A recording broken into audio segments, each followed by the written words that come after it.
Willkommen bei Alexandria, wo Geschichte, Mythologie und Kulturen durch Hörbücher lebendig werden. Bitte abonnieren Sie, hinterlassen Sie ein Like und kommentieren Sie, um uns zu unterstützen. Kapitel 1 – Die Geburt eines Giganten.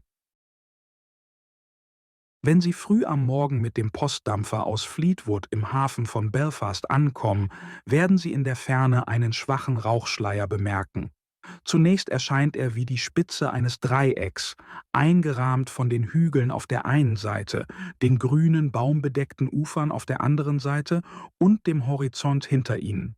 Während das Schiff weiterfährt, wird das Dreieck schmaler, die Gewässer werden ruhiger und das Schiff hinterlässt eine weiße, schaumige Spur, die die dreieckige Form der Küste nachzeichnet. Hinter ihnen wacht der Leuchtturm von Copeland über den Sonnenaufgang und die aufgewühlten Wellen des Kanals, während vor ihnen der Rauch mit den enger werdenden Ufern verschmilzt und wie ein graues Dach wirkt. Das einzige Geräusch ist das sanfte Rauschen des Schaums, der gegen das Schiff schlägt. Zunächst scheint es, als würden sie direkt auf eine graue, schlammige Ebene zusteuern. Doch je näher sie kommen, desto deutlicher wird ein schmaler Kanal im Schlamm und Kies. Zwei niedrige Ufer, die den Rändern eines Kanals ähneln, ziehen sich in die Gewässer der Bucht hinein.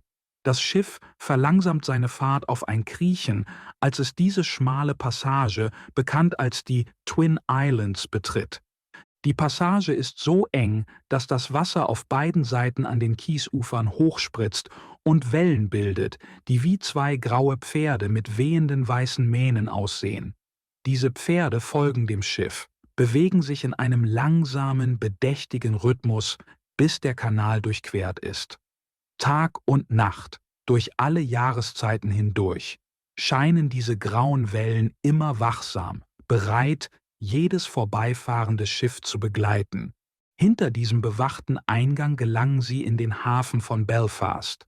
Das Wasser hier ist still, trüb und trägt den Geruch von Land statt Meer, was einem das Gefühl gibt, weit entfernt vom offenen Ozean zu sein. Als das Schiff den schmalen Kanal erreicht, tritt ein neues Geräusch auf. Ein tiefes, gleichmäßiges Summen, ähnlich dem Brummen eines riesigen Bienenstocks. Dieses Summen wird zu einer lauten, klingenden Symphonie unzähliger Metallschläge. Blickt man nach links, sieht man die Quelle des Lärms.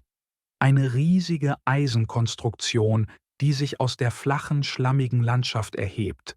Sie ähnelt einem entlaubten Wald mit zahllosen, verrosteten Stämmen und Ästen, die himmelwärts ragen, höher als jeder natürliche Baum. Diese Eisenformen wirken wie die skelettierten Überreste eines einst blühenden Hains, lange unter Wasser und nun freigelegt, karg und verfallen. Es gibt keine festen Flächen, nur ein verworrenes Netz aus Eisenbalken und Trägern, durch deren Lücken Rauch und der graue Himmel sichtbar sind. Ein weitläufiges, chaotisches Netzwerk, das sowohl gewaltig als auch unheimlich wirkt, wie ein riesiges Spinnennetz zwischen Erde und Himmel gespannt. Je näher man kommt, desto mehr offenbart sich der Eisenwald als lebendig vor Aktivität. Vom Boden bis zu den höchsten Balken wimmelt es von Bewegung. Zunächst wirkt es, als krabbelten winzige Insekten über ein verfallenes Gewebe, dann wie Vögel, die karge Äste bevölkern. Schließlich wird klar, es sind zahllose Arbeiter, klein im Vergleich zu den kolossalen Eisenstrukturen, die sie umgeben. Diese gewaltigen Gerüste, so weitläufig wie Kathedralen und doch so filigran wie Spinnennetze, sind lebendig durch die Mühe der Menschen. Ihre Arbeit erzeugt ein ohrenbetäubendes Getöse, das aus der Ferne schwach und fast musikalisch wirkt. Aus der Nähe jedoch ist der Lärm unermüdlich und hart, eine Kakophonie aus Eisen und Stahl, die kollidieren. Ein Klang, geboren aus unnachgiebigen Materialien, die unnachgiebigen Kräften ausgesetzt werden. Tag und Nacht hallen die Schläge wider, ein unaufhörlicher, quälender Prozess, der die Entstehung von etwas Monumentalem ankündigt. In dieser weiten, lärmenden Ausdehnung begann die Titanic Gestalt anzunehmen. Monatelang war von einem Schiff nichts zu sehen. Nur eine riesige Skelettstruktur, die wie ein Gerüst für mehrere aneinandergereihte Kathedralenschiffe aussah. In weiter Ferne schmolzen Hochöfen tausende Tonnen Rohmaterial, das hier als riesige Träger, Stahlplatten, Meilen von Streben und Stangen sowie zahllose Nieten und Bolzen ankam. Jedes Teil war so schwer, dass selbst Gruppen von Männern Mühe hatten, sie zu bewegen. Doch nichts Sichtbares deutete darauf hin, dass dies jemals ein Gefährt werden könnte, das auf Wasser schwimmen würde. Die Jahreszeiten vergingen. Die Sonne ging über Carrickfergus und den Copeland-Inseln auf, und weiterhin glitten Schiffe in den Hafen, flankiert von den stets treuen grauen Pferden des Kanals. Unterdessen nahm das metallische Chaos auf Queen's Island zu. Allmählich entstand ein großer Stahlweg, fast eine Viertelmeile lang. Eine Struktur, so massiv und solide, dass sie eher zu einer riesigen Eisenbahn als zu einem Schiff zu passen schien. Die Arbeiter nannten sie den Kiel, doch es war schwer vorstellbar, dass dieses gewaltige Fundament jemals schwimmen könnte. Das Gerüst wuchs höher und breitete sich weiter in den Himmel aus. Das eiserne Konstrukt dehnte sich aus, als würde die Menschheit einen Tempel errichten, der ihr Wissen über Größe und Beständigkeit verkörpern sollte. Etwas, das für die Ewigkeit an diesem Ort verwurzelt schien. Der Lärm und die Anstrengungen nahmen zu. In stillen Büros arbeiteten Ingenieure und Designer an präzisen Berechnungen, die auf jahrelanger Erfahrung basierten und in detaillierten Plänen mündeten. Diese Pläne gelangten in die Werkstätten, wo Dampfhämmer und Sägen das rohe Metall in präzise Formen schnitten. Langsam wurden diese Teile zu der wachsenden Struktur zusammengefügt. Während die Werft von geschäftigem Treiben erfüllt war, trafen Schiffe aus aller Welt ein. Staubige Kohlefrachter von der Thyn, verwitterte Schoner von nahegelegenen Küsten, Holztransporter aus der Ostsee und elegante Postdampfer. Selbst riesige Ozeandampfer, von ihren Reisen gezeichnet, suchten hier Zuflucht, alle begleitet von den stets wachsamen grauen Wellen. Doch selbst die größten dieser Schiffe wirkten winzig im Vergleich zu dem gewaltigen Bauwerk, das auf Queen's Island in die Höhe wuchs. Eine Struktur, die alles in ihrer Umgebung überragte. Ein Denkmal menschlichen Ehrgeizes und Einfallsreichtums. Mit dem Wechsel der Jahreszeiten spürten die Arbeiter, die zwischen den Eisenbalken schufteten, die Kälte des Winters und die sengende Hitze des Sommers. Tag für Tag setzten sie ihre Arbeit fort und langsam begann das Skelett aus Stahl und Eisen Gestalt anzunehmen. Ein reisendes Mädchen am Hafen sah die Szenerie und sagte: Ich konnte meinen Augen nicht trauen. Da war es, größer als alles, was ich je gesehen hatte. Das Schiff war riesig, so viel größer als die Gebäude ringsum, und es ließ die nahegelegenen Hügel winzig erscheinen. Wie konnte etwas so Großes, so Schweres überhaupt schwimmen? Es wirkte unwirklich, fast so, als würde es die Naturgesetze selbst herausfordern. Doch die Hämmer schlugen weiter, die Maschinen bewegten sich unermüdlich und die grauen Wellen führten kleinere Schiffe weiterhin in den Hafen, ohne die Wunder zu beachten, die sich dort abspielten. Nur ein schmaler Wasserstreifen trennte diese riesige Struktur vom gegenüberliegenden Ufer. Ein Raum, der scheinbar zu klein war, um einen solchen Koloss ins Meer zu entlassen. Der Gedanke, dass diese gewaltige Schöpfung jemals ihre Basis verlassen könnte, schien unvorstellbar. Sie sah eher aus wie ein Berg als ein Schiff, und ihre schiere Größe sprengte jegliche Vorstellungskraft. Doch während das Schiff Form annahm, begannen seine Merkmale mit überwältigender Pracht sichtbar zu werden. Ein Ruder so groß wie eine hochaufragende Ulme und Propellerbefestigungen, die die Größe von Windmühlen hatten. Alles an diesem Bauwerk war in einem Maßstab, der wie ein Albtraum wirkte. Unter der eisernen Basis legten die Arbeiter Holz- und Betonfundamente, um das immense Gewicht zu tragen. Sie errichteten Gleitplattformen aus Pechkiefer, die mit 20 Tonnen Talg beschichtet wurden, um die spätere Bewegung zu erleichtern. Hydraulische Pressen und kraftvolle Auslöser wurden sorgfältig platziert, bereit, diesen Koloss von der Erde ins Meer zu schieben, das er beherrschen sollte. Endlich war es soweit.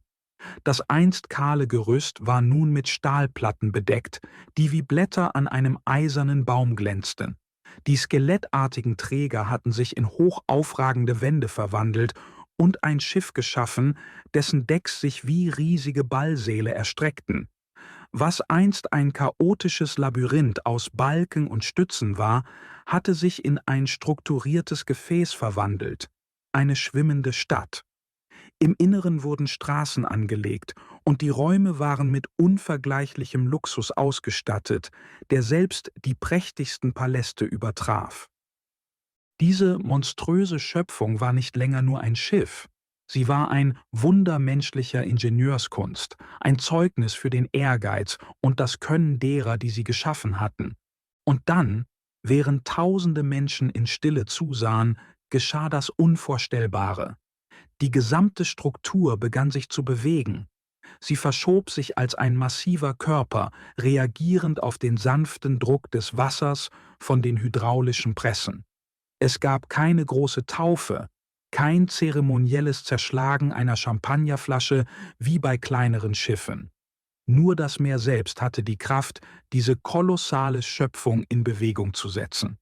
Das Wasser berührte die hölzerne Wiege, und die Wiege begann, entlang der gefetteten Bahnen zu gleiten, das Schiff in Richtung Meer zu tragen. Als die Wiege zum Stillstand kam, bewegte sich das Schiff von selbst weiter. Zunächst bewegte es sich langsam, fast unmerklich. Dann gewann es an Schwung, glitt immer schneller, wie ein Pferd, das in den Galopp übergeht. Der Bug tauchte ins Wasser ein, schnitt hindurch und schickte Wellen nach außen, als ob sie von der Ankunft von etwas so Gewaltigem erschrocken wären. Schließlich kam das Schiff zur Ruhe, schwebte mühelos auf dem Meer, das es zu beherrschen bestimmt war. Die Arbeiter, die unzählige Tage und Nächte inmitten des Lärms und Chaos seiner Konstruktion verbracht hatten, ließen ihre Werkzeuge fallen. Mit heiseren Stimmen jubelten sie, ihre Rufe hallten über den Hafen. Das Unmögliche war Wirklichkeit geworden. Die Titanic schwamm. Und so kam der Tag, an dem die grauen Wellen, wie treue Gefährten, zu ihrer größten Aufgabe gerufen wurden. Mit ihren hohen Kämmen und ihrem weißen Schaum, der höher stieg als je zuvor, begleiteten sie stolz die Titanic zwischen den Inseln hindurch und hinaus in die offene See, wodurch der Beginn ihrer Reise in die Geschichte markiert wurde. Hallo! Wenn euch unser Hörbuch gefallen hat, vergesst bitte nicht, den Kanal zu abonnieren. Ich brauche eure Unterstützung, um euch weitere Hörbücher zu bringen. Vielen Dank im Voraus für eure Unterstützung. Kapitel 2: Ein Schiff wie kein anderes. Am Mittwoch, dem 10. April 1912, um die Mittagszeit, legte die Titanic von Southampton zu ihrer Jungfernfahrt ab. Ihre Zeit auf See vor diesem Tag war nur kurz gewesen. Schlepper hatten sie durch die Gewässer von Belfast Lough gezogen und geschoben, um ihre Manövrierfähigkeit zu testen.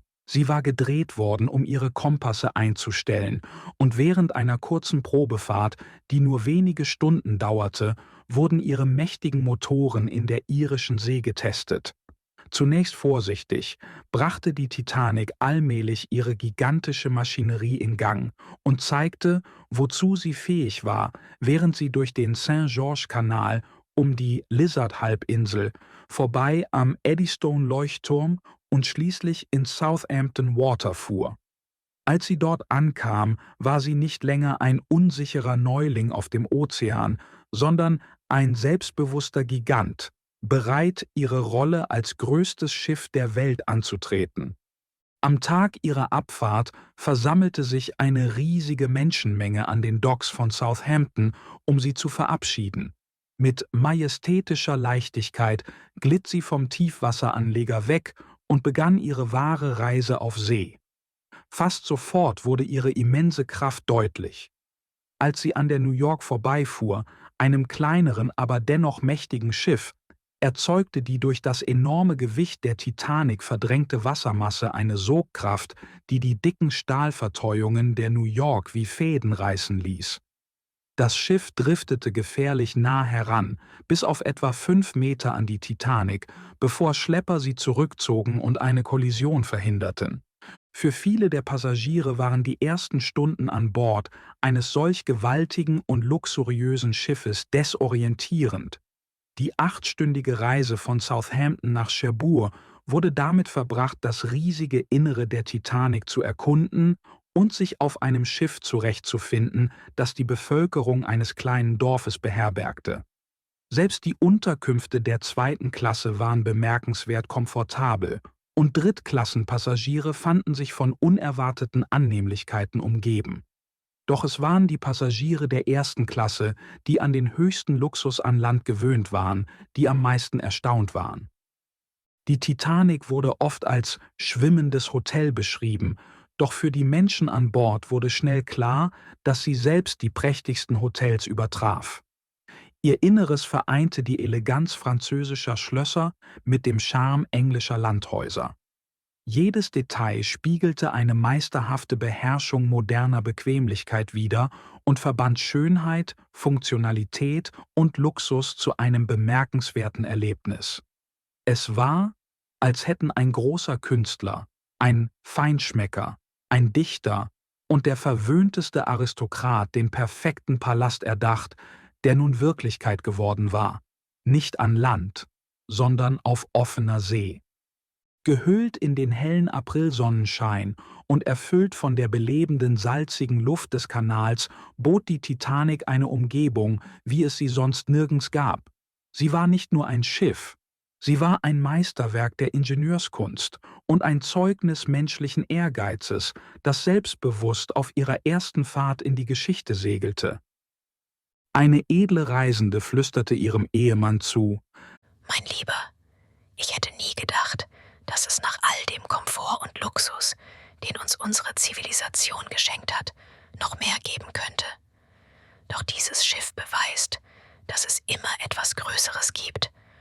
Durch diese Pracht zu gehen, eine Größe, die selbst die Könige und Königinnen Europas über Jahrhunderte hinweg beneiden würden, erfüllt mich mit Begeisterung.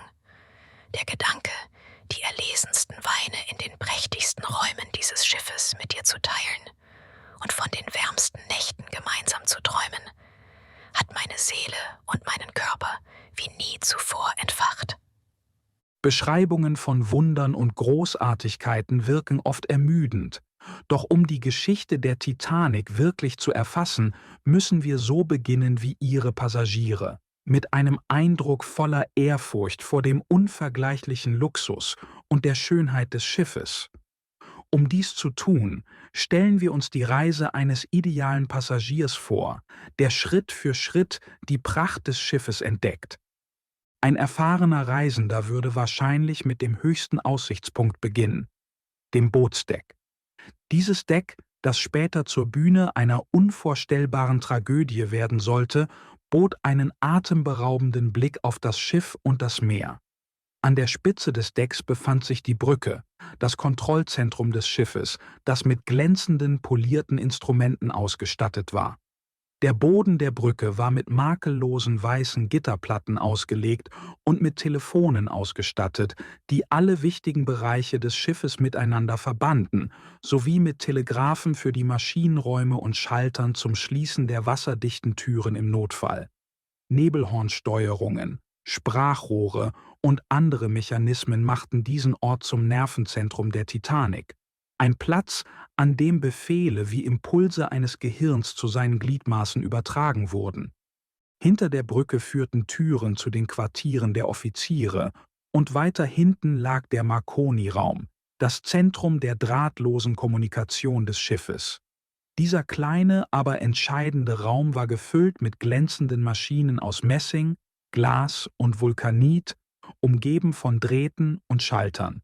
Darin arbeitete ein konzentrierter Funker, ausgestattet mit einem Telefon-Headset, unermüdlich daran, Nachrichten über den Äther zu senden und zu empfangen.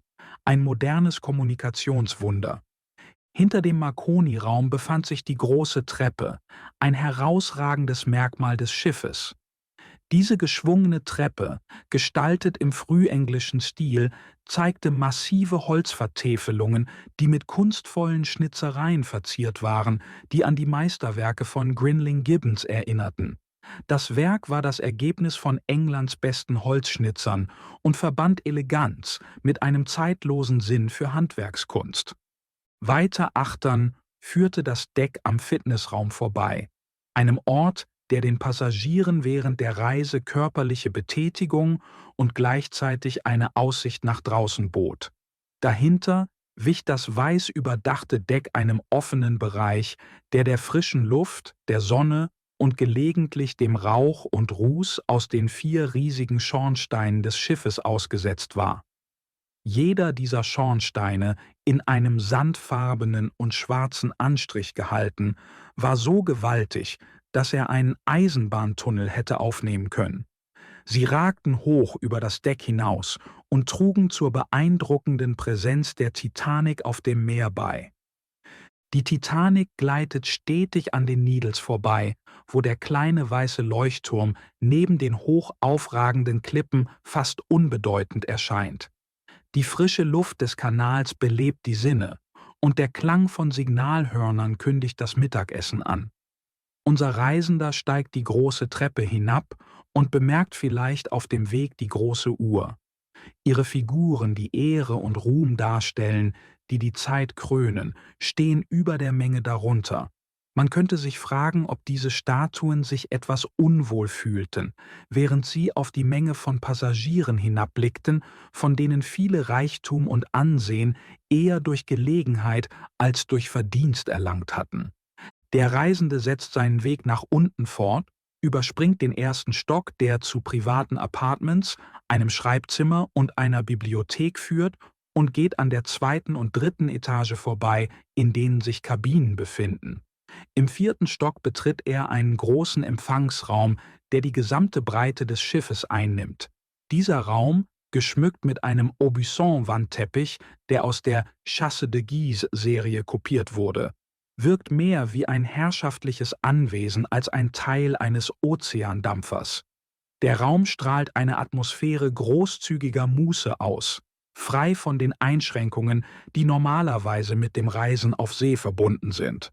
Aus diesem eleganten Empfangsraum betritt er den Speisesaal, das Herzstück des Luxus der Titanic. Es ist nicht nur der größte Raum, der je auf den Meeren schwamm. Es ist der größte Raum, der jemals von einem Ort zum anderen bewegt wurde. Gestaltet in einer aufgehellten Interpretation des Stils des 17. Jahrhunderts, wie er in Hatfield und Haddon Hall zu sehen ist, ersetzt der Speisesaal die dunkle Pracht von Eiche durch ein helles emailliertes Weiß. Die Decke ist mit kunstvoller jakobinischer Stuckarbeit verziert und Sonnenlicht strömt durch künstlerisch gestaltete Glasfenster, die einen sanften Glanz erzeugen. Der Speisesaal, der mehr als 450 Personen Platz bietet, wirkt selbst mit 300 Gästen, die ihr erstes Mahl an Bord genießen, geräumig. Die Luft ist erfüllt von lebhafter Musik, fröhlichen Gesprächen, dem sanften Klingen von Besteck und Porzellan sowie dem leisen, rhythmischen Puls der Schiffsmotoren. Als unser Reisender seinen einsamen Platz einnimmt, reflektiert er über die Dimensionen dieser schwimmenden Welt. Seit Tausenden von Jahren bewundert jede Generation die großen und prächtigen Bauwerke, die von denen vor ihr geschaffen wurden, und strebt danach, etwas noch Größeres zu erschaffen. Es gibt hunderte antike Bauwerke auf der Erde, die wir noch heute nicht übertreffen können, und wir haben keine endgültige Vorstellung davon, wie sie in ihrer Zeit gebaut wurden. Doch ich glaube, es hat nie eine andere Schöpfung wie diese gegeben, etwas, das über Wasser gleiten kann, leise und doch so stolz alle Ozeane der Welt überquert und sie hinter sich lässt. Ich fühle mich wie ein altägyptischer Bürger, der auf der Spitze der großen Pyramide steht, als der letzte Stein gesetzt wird und sich fragt, wie haben wir das geschafft? In einem anderen Speisesaal in der Nähe speisen ebenfalls 300 Passagiere der 2. Klasse. Unter ihnen genießen 700 Passagiere der 3. Klasse ihre Mahlzeit. Über das ganze Schiff verteilt nehmen nahezu 1000 Besatzungsmitglieder ebenfalls ihr Essen ein. Die Szene ist ein Wunder der Planung und Logistik und bietet einen Luxus, der an Land unvorstellbar ist. Die Tische sind nicht mit der einfachen Kost des Meeres gedeckt, sondern mit frischen, delikaten Zutaten, die aus aller Welt stammen. Eine Darstellung von Fülle und Genuss, die den Geist der Jungfernfahrt der Titanic einfängt. Die Musik spielt weiter und der reibungslose Service läuft mühelos ab. Hoch über der großen Treppe zeigen die Figuren von Ehre und Ruhm eine weitere Stunde unter der kunstvollen Kuppel aus Schmiedeeisen an. Auf der Suche nach einem Moment der Klarheit begibt sich unser Reisender zurück an die frische Luft, um sich zu vergewissern, dass sie sich tatsächlich auf See befinden. Ein elektrischer Aufzug bringt ihn rasch 4 Stockwerke hinauf zum Deck, wo die blau-grauen Wasser des Kanals in schäumenden Wellen gegen die gewaltigen Seiten des Schiffes schlagen. Die immense Wucht der 50.000 Tonnen schweren Titanic lässt das Meer hinter ihr in Strudeln zurück, während sie kraftvoll voranschreitet. Diesmal hält der Reisende kurz vor dem Bootsdeck inne und beginnt, das weitläufige B-Deck darunter zu erkunden.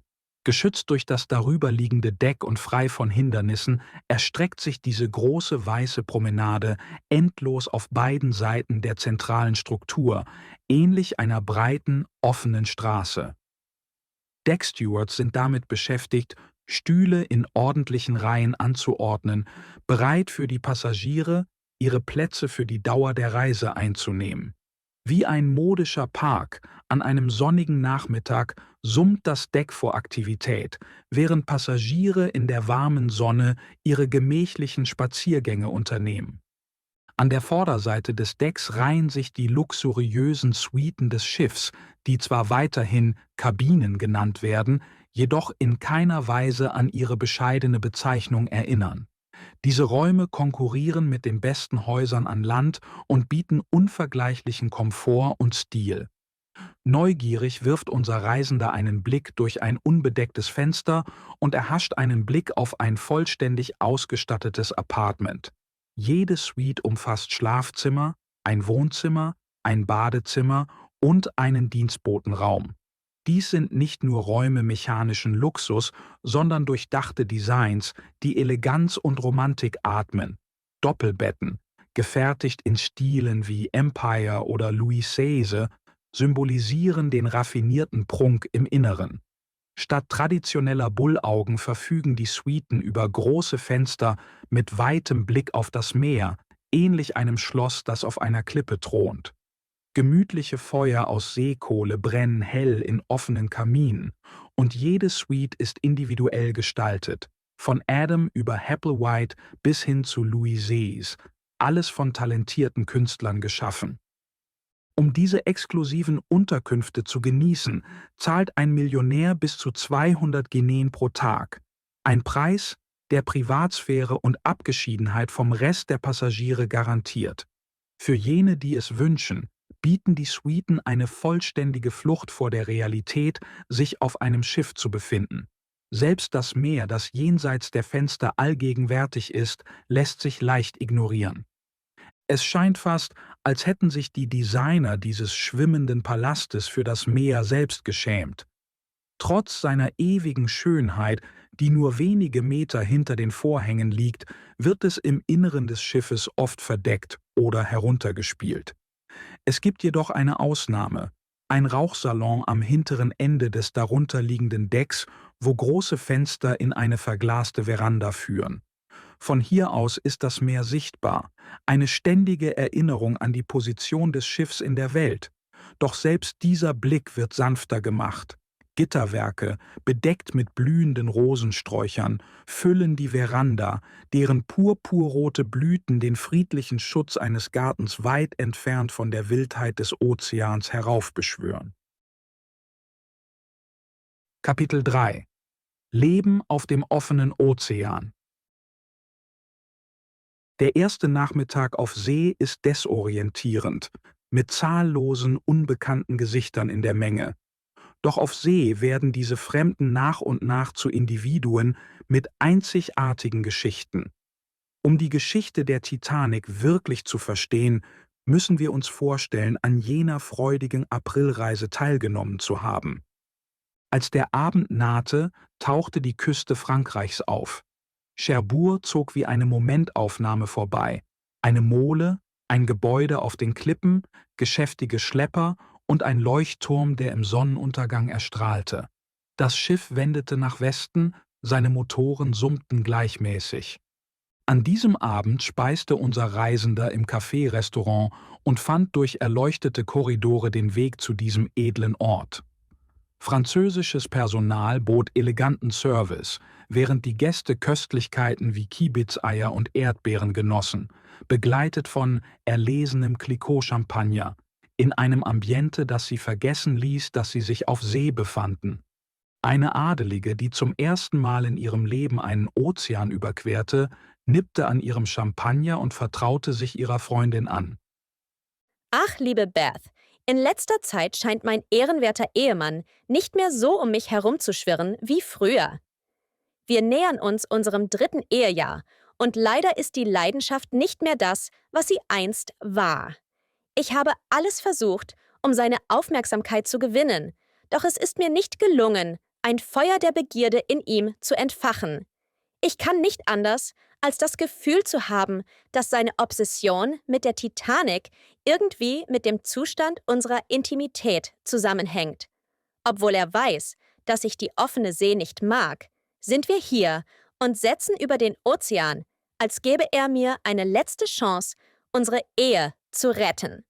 Wenn wir unsere Liebe in der magischen Atmosphäre der Titanic nicht wieder entfachen können, fürchte ich, dass wir, wie alles andere, bald unser Ende erreichen. Nach dem Abendessen schlenderten die Passagiere in eleganter Abendgarderobe über das Deck, mischten sich unter goldenem Licht und zur Musik von Walzern. Die Titanic drängte mit einer Geschwindigkeit von 40 Kilometern pro Stunde durch die dunkle See nach Westen. Die Gäste zogen sich nicht in enge Kojen zurück, sondern in private Zimmer mit Telefon, die alle 2000 Passagiere miteinander verbanden. Am nächsten Morgen im Hafen von Cork stiegen weitere Passagiere an Bord, bevor das Schiff in die offene See aufbrach. Eine Seereise beginnt mit chaotischen Docks, trübem Hafenwasser und unbekannten Gesichtern. Doch sobald das Schiff den Kanal erreicht, schimmern die Gewässer bei Tag und glühen bei Nacht, vorbei an vertrauten Wahrzeichen. Den grauen Klippen von Lizard, dem Leuchtturm von Ushant und dem einsamen Fastnet. Alles Vorboten des weiten offenen Ozeans. Das Leben auf See folgt seinem eigenen Rhythmus. Anfängliche Seekrankheit weicht der Erholung und Sonnenschein lockt die Passagiere zurück auf die Decks. Die anonyme Menge verwandelt sich in eine Gruppe unverwechselbarer Individuen und vorübergehende Gemeinschaften entstehen. Freundschaften und Rivalitäten entwickeln sich und ein einzigartiges soziales Gefüge entsteht, das nur für die Dauer der Reise existiert. Während das Schiff den Ozean überquert, verändern sich sowohl die äußere Welt als auch unser inneres Leben. Die täglichen Routinen an Land verblassen in dieser schwebenden Welt, ersetzt durch neue Rhythmen und Erfahrungen. Nur Erinnerungen verbinden uns mit unserem Leben an Land, wie unsichtbare Fäden, die sich über das Meer zu denen spannen, die wir zurückgelassen haben, und uns verankern, bis wir zurückkehren. Selbst für die erfahrensten Reisenden gibt es etwas Außergewöhnliches daran, aufzuwachen und einen Tag auf See zu beginnen, ohne Küste in Sicht und mit dem Bewusstsein, dass die nächsten Tage ausschließlich auf dem Schiff verbracht werden. Das morgendliche Sonnenlicht auf See ist einzigartig. Es fällt durch Fenster, spiegelt sich auf weiß gestrichenen Wänden und glänzenden Badezimmerarmaturen. Die Luft ist kühl und frisch, trägt eine Reinheit durch die Korridore des Schiffs, die es nirgendwo sonst gibt.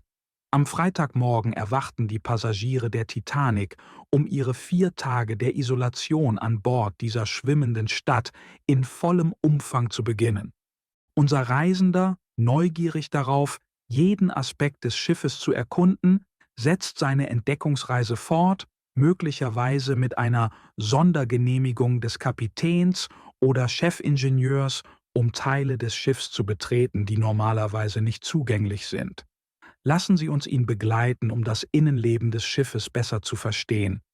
Die beeindruckende Überstruktur der Decks, die auf Fotografien und Zeichnungen zu sehen ist, obwohl sie optisch dominierend ist, macht nur einen Teil des Schiffs aus, wenn auch den luxuriösesten. Dieser zentrale Bereich, etwa 150 Meter lang und sich über 3 Decks erstreckend, war hauptsächlich den Passagieren der ersten Klasse vorbehalten. Ausnahmen waren die Quartiere der Offiziere direkt hinter der Brücke auf dem obersten Deck sowie der Rauchsalon und die Bibliothek der zweiten Klasse am hinteren Ende der Überstruktur auf dem 3. und 4. Deck. Diese Decks beherbergten die elegantesten Unterkünfte, von prächtigen Kabinen bis hin zu großen Gesellschaftsräumen. Unterhalb dieser Überstruktur, im stabilsten Bereich des Schiffs in der Mitte, befanden sich der Speisesaal der ersten Klasse sowie Vorratskammern und Küchen im hinteren Bereich.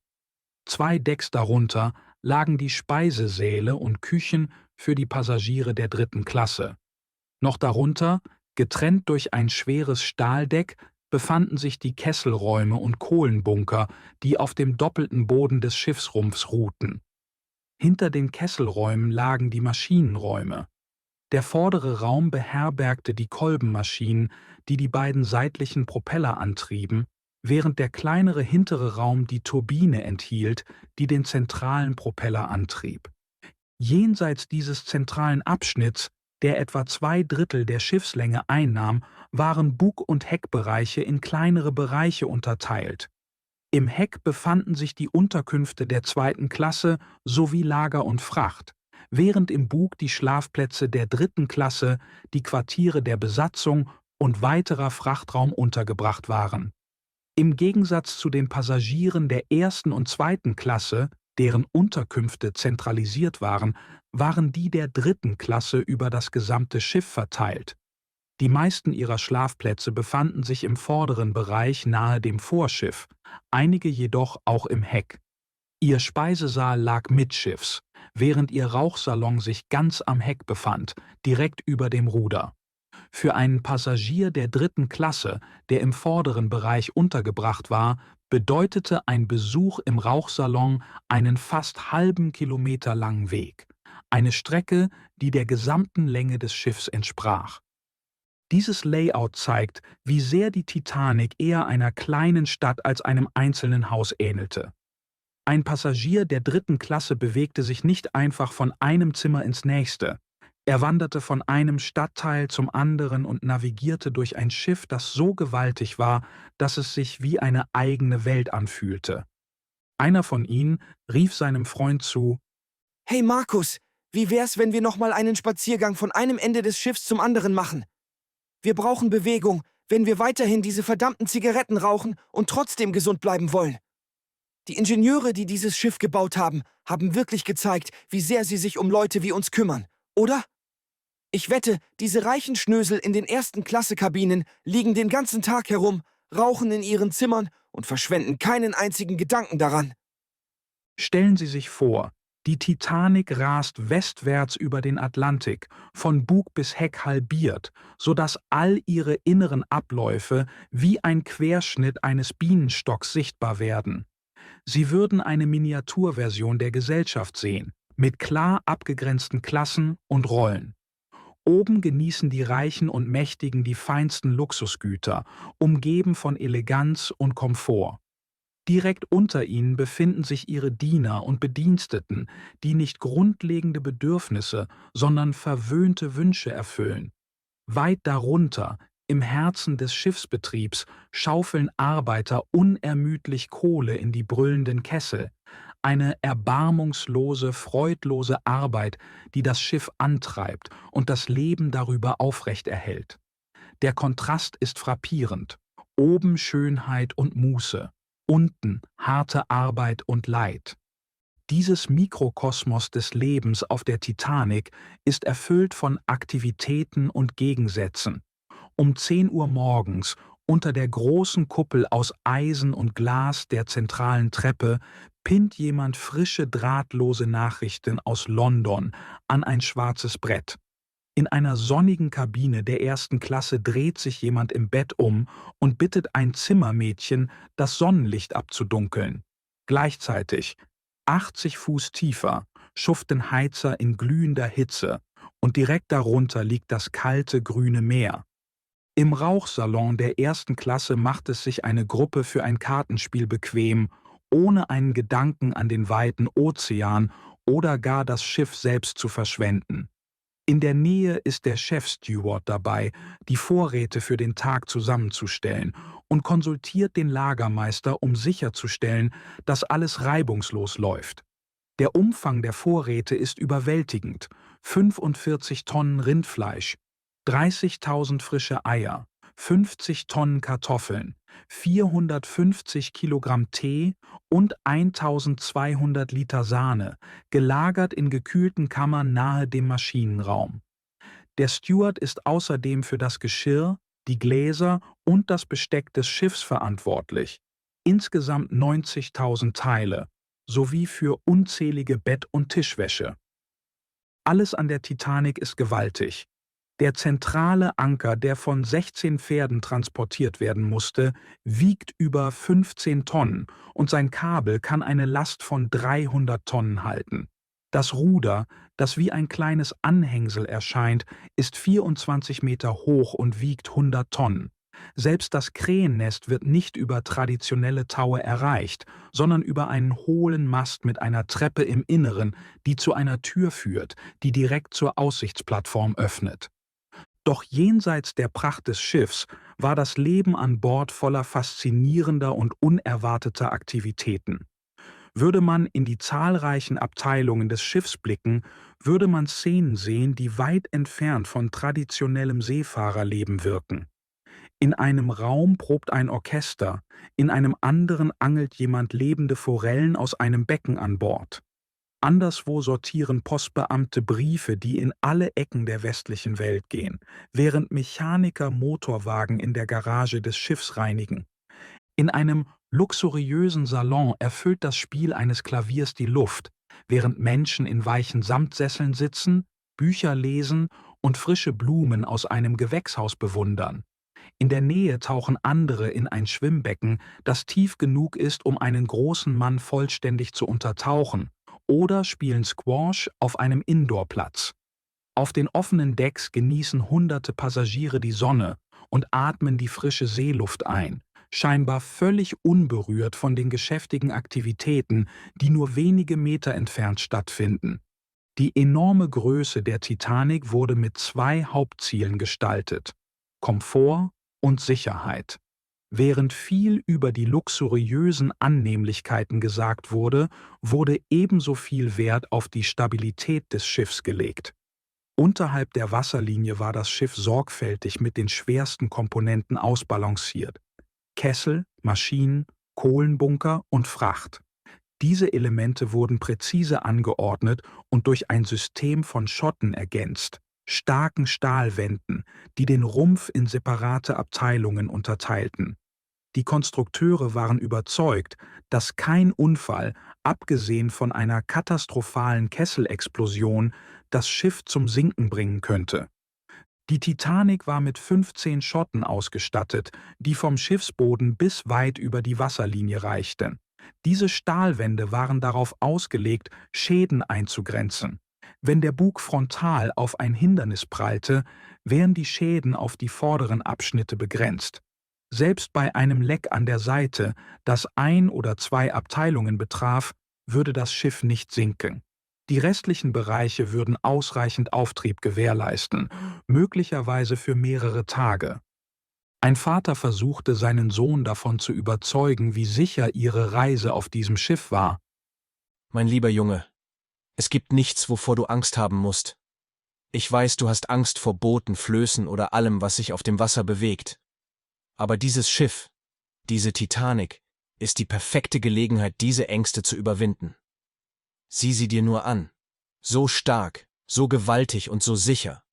Glaubst du, Delfine, Haie oder sogar Wale könnten ein Schiff wie dieses versenken?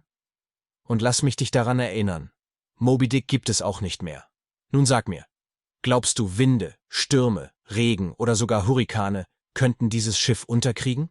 Dies, Peter, ist das einzige Schiff der Welt, das wirklich unsinkbar ist. Und wenn du mir nicht glaubst, dann schau dich hier um, all diese reichen Leute. Glaubst du, Menschen, die mit solchen Reichtümern gesegnet sind, würden es wagen, den Ozean auf einem Schiff zu überqueren, das nicht absolut sicher ist? Die Schotten hatten Durchgänge für die Besatzung, die durch massive, wasserdichte Stahlschiebetüren gesichert waren. Diese Türen waren Wunderwerke moderner Technik. Sie konnten auf verschiedene Weise geschlossen werden. Ferngesteuert über Schalter auf der Brücke, manuell durch Besatzungsmitglieder oder automatisch im Falle einer Überflutung. Das elektrische System auf der Brücke funktionierte mit leistungsstarken Elektromagneten, die, wenn aktiviert, die Reibkupplungen lösten, welche die Türen offen hielten. Die Türen schlossen dann innerhalb von Sekunden, während ein Warnsignal ertönte, um Personen in der Nähe zu warnen. Falls der Strom ausfiel, verfügte das Schiff über ein automatisches Backup-System. Im doppelten Boden des Rumpfs befand sich eine Reihe von Schwimmern, die mit den Schottentüren verbunden waren. Wenn Wasser in ein Abteil eindrang, stiegen die Schwimmer an und lösten mechanisch das Schließen der Türen aus. Diese Schotten waren keine ungetestete Innovation. Ihre Wirksamkeit wurde in realen Vorfällen bewiesen. Zum Beispiel, als der White Star Liner Suevic bei Lizard verunglückte, wurde das Schiff absichtlich in 2 Teile geschnitten, um den intakten Abschnitt zu bergen. Das vordere Kollisionsschott hielt den verbleibenden Teil des Schiffs schwimmfähig und stabil, während es in Sicherheit geschleppt wurde. Viele andere Schiffe verdankten ihre Rettung ähnlichen Systemen, die die Zuverlässigkeit dieser Stahlbarrieren und die schnelle Funktion ihrer Schiebetüren demonstrierten. Die Stabilität der Titanic resultierte größtenteils aus dem enormen Gewicht ihrer Kessel, Maschinen und Kohlen. Die Kohlebunker umgaben die Kessel wie eine schützende Hülle und verliefen nicht nur entlang der Schiffsseiten, sondern auch über die gesamte Breite des Rumpfs. Dieses Design verlieh den Stahlschotten zusätzliche Festigkeit. Um die Dimensionen zu begreifen: Das Schiff hatte 29 Kessel, von denen jeder so groß wie ein geräumiges Zimmer war, angetrieben von 159 Feuerungen. Zusammen machten diese Komponenten einen außergewöhnlich großen Teil des Gesamtgewichts des Schiffs aus. An Bord eines Schiffs wie der Titanic existieren 2 parallele Welten: das Leben der Passagiere und das Leben des Schiffs selbst. Vom Bootsdeck aus kann unser Reisender beide beobachten. Die Passagiere verbringen ihre Zeit mit Spielen, gemächlichen Spaziergängen oder entspannt in Liegestühlen, oft mit einem Buch in der Hand, dessen Inhalt nur gelegentlich ihre Aufmerksamkeit fesselt, während ihre Augen über den endlosen Horizont oder die kleinen Aktivitäten anderer schweifen. Das Summen von Gesprächen, das leise Geräusch von Spielen und die sanften Klänge aus dem Musikzimmer des Schiffs prägen diese entspannte, soziale Welt. Unterdessen läuft auf der Brücke das operative Leben des Schiffs mit ruhiger Präzision weiter.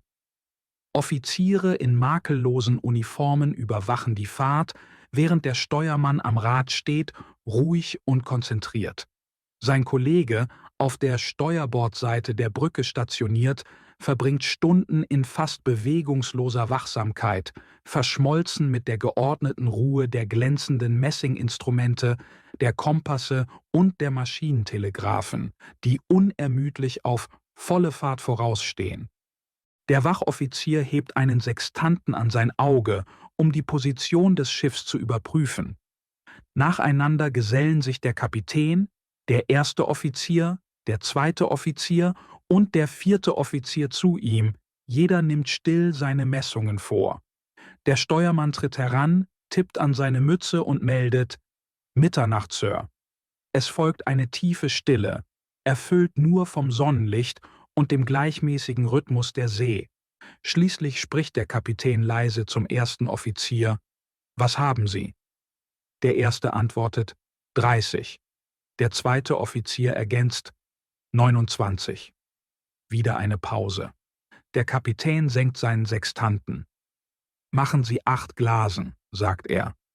4 Doppelschläge erklingen von der Brücke und hallen bis zum Vorschiff. Die Offiziere des Schiffs ziehen sich still zurück, mit ihren Bleistiften, Papieren und Karten, um den Tagesfortschritt zu vermerken. Die Uhr an der großen Treppe wird zurückgestellt und das Tagespensum des Schiffs wird angeschlagen. Vom Deck herauf klingen Lachen und Walzermusik, die die Luft mit Leben erfüllen. Zeit und Reise schreiten unaufhörlich voran und tragen alle nahtlos weiter. Kapitel 4 – Passagiere und ihre Geschichten. Mit bloßem Auge wirkte die Titanic mit all ihrer Kraft und ihrem Glanz vollkommen allein auf dem weiten Ozean. Von ihren höchsten Decks aus war nichts zu sehen, außer endlosem Meer und Himmel. Ein perfekter Kreis aus Wasser und Luft mit dem Schiff im Zentrum, selbst wenn sie mit einer Geschwindigkeit von 40 Kilometern pro Stunde dahinglitt. Doch diese scheinbare Einsamkeit war nichts als eine Illusion. Der Nordatlantik, der wie eine unendliche Wasserfläche erscheint, gleicht einem stark frequentierten Land, durchzogen von unsichtbaren Routen. Für Seeleute sind diese Routen so vertraut wie Straßen mit Schildern und Wegmarken für Autofahrer an Land. Während Breitengrad und Längengrad den meisten Menschen wie abstrakte Zahlen erscheinen, stehen sie für Seefahrer für präzise Orte auf dem Wasser. Für sie ist jeder Punkt so real und definiert wie eine Straßenkreuzung. Auch wenn der Offizier auf der Brücke nur Wellen und Wolken sieht, kennt er die genaue Position seines Schiffs auf der Karte, oft bis auf eine Viertelmeile genau. In seinem Geist verfolgt er die Bewegungen anderer Schiffe, die dieselben Seewege befahren. Obwohl die Schiffe individuelle Kurse nehmen, überlappen sich diese Routen in bekannten Gebieten und Kapitäne wissen, wann und wo sich ihre Schiffe begegnen könnten, selbst wenn sie außer Sichtweite sind. Für Seeleute bedeutet eine Begegnung oft, ein anderes Schiff in 20 oder 30 Meilen Entfernung zu passieren. Unsichtbar, aber registriert. Die moderne Technologie verwandelte den Ozean in ein Zentrum unsichtbarer Kommunikation.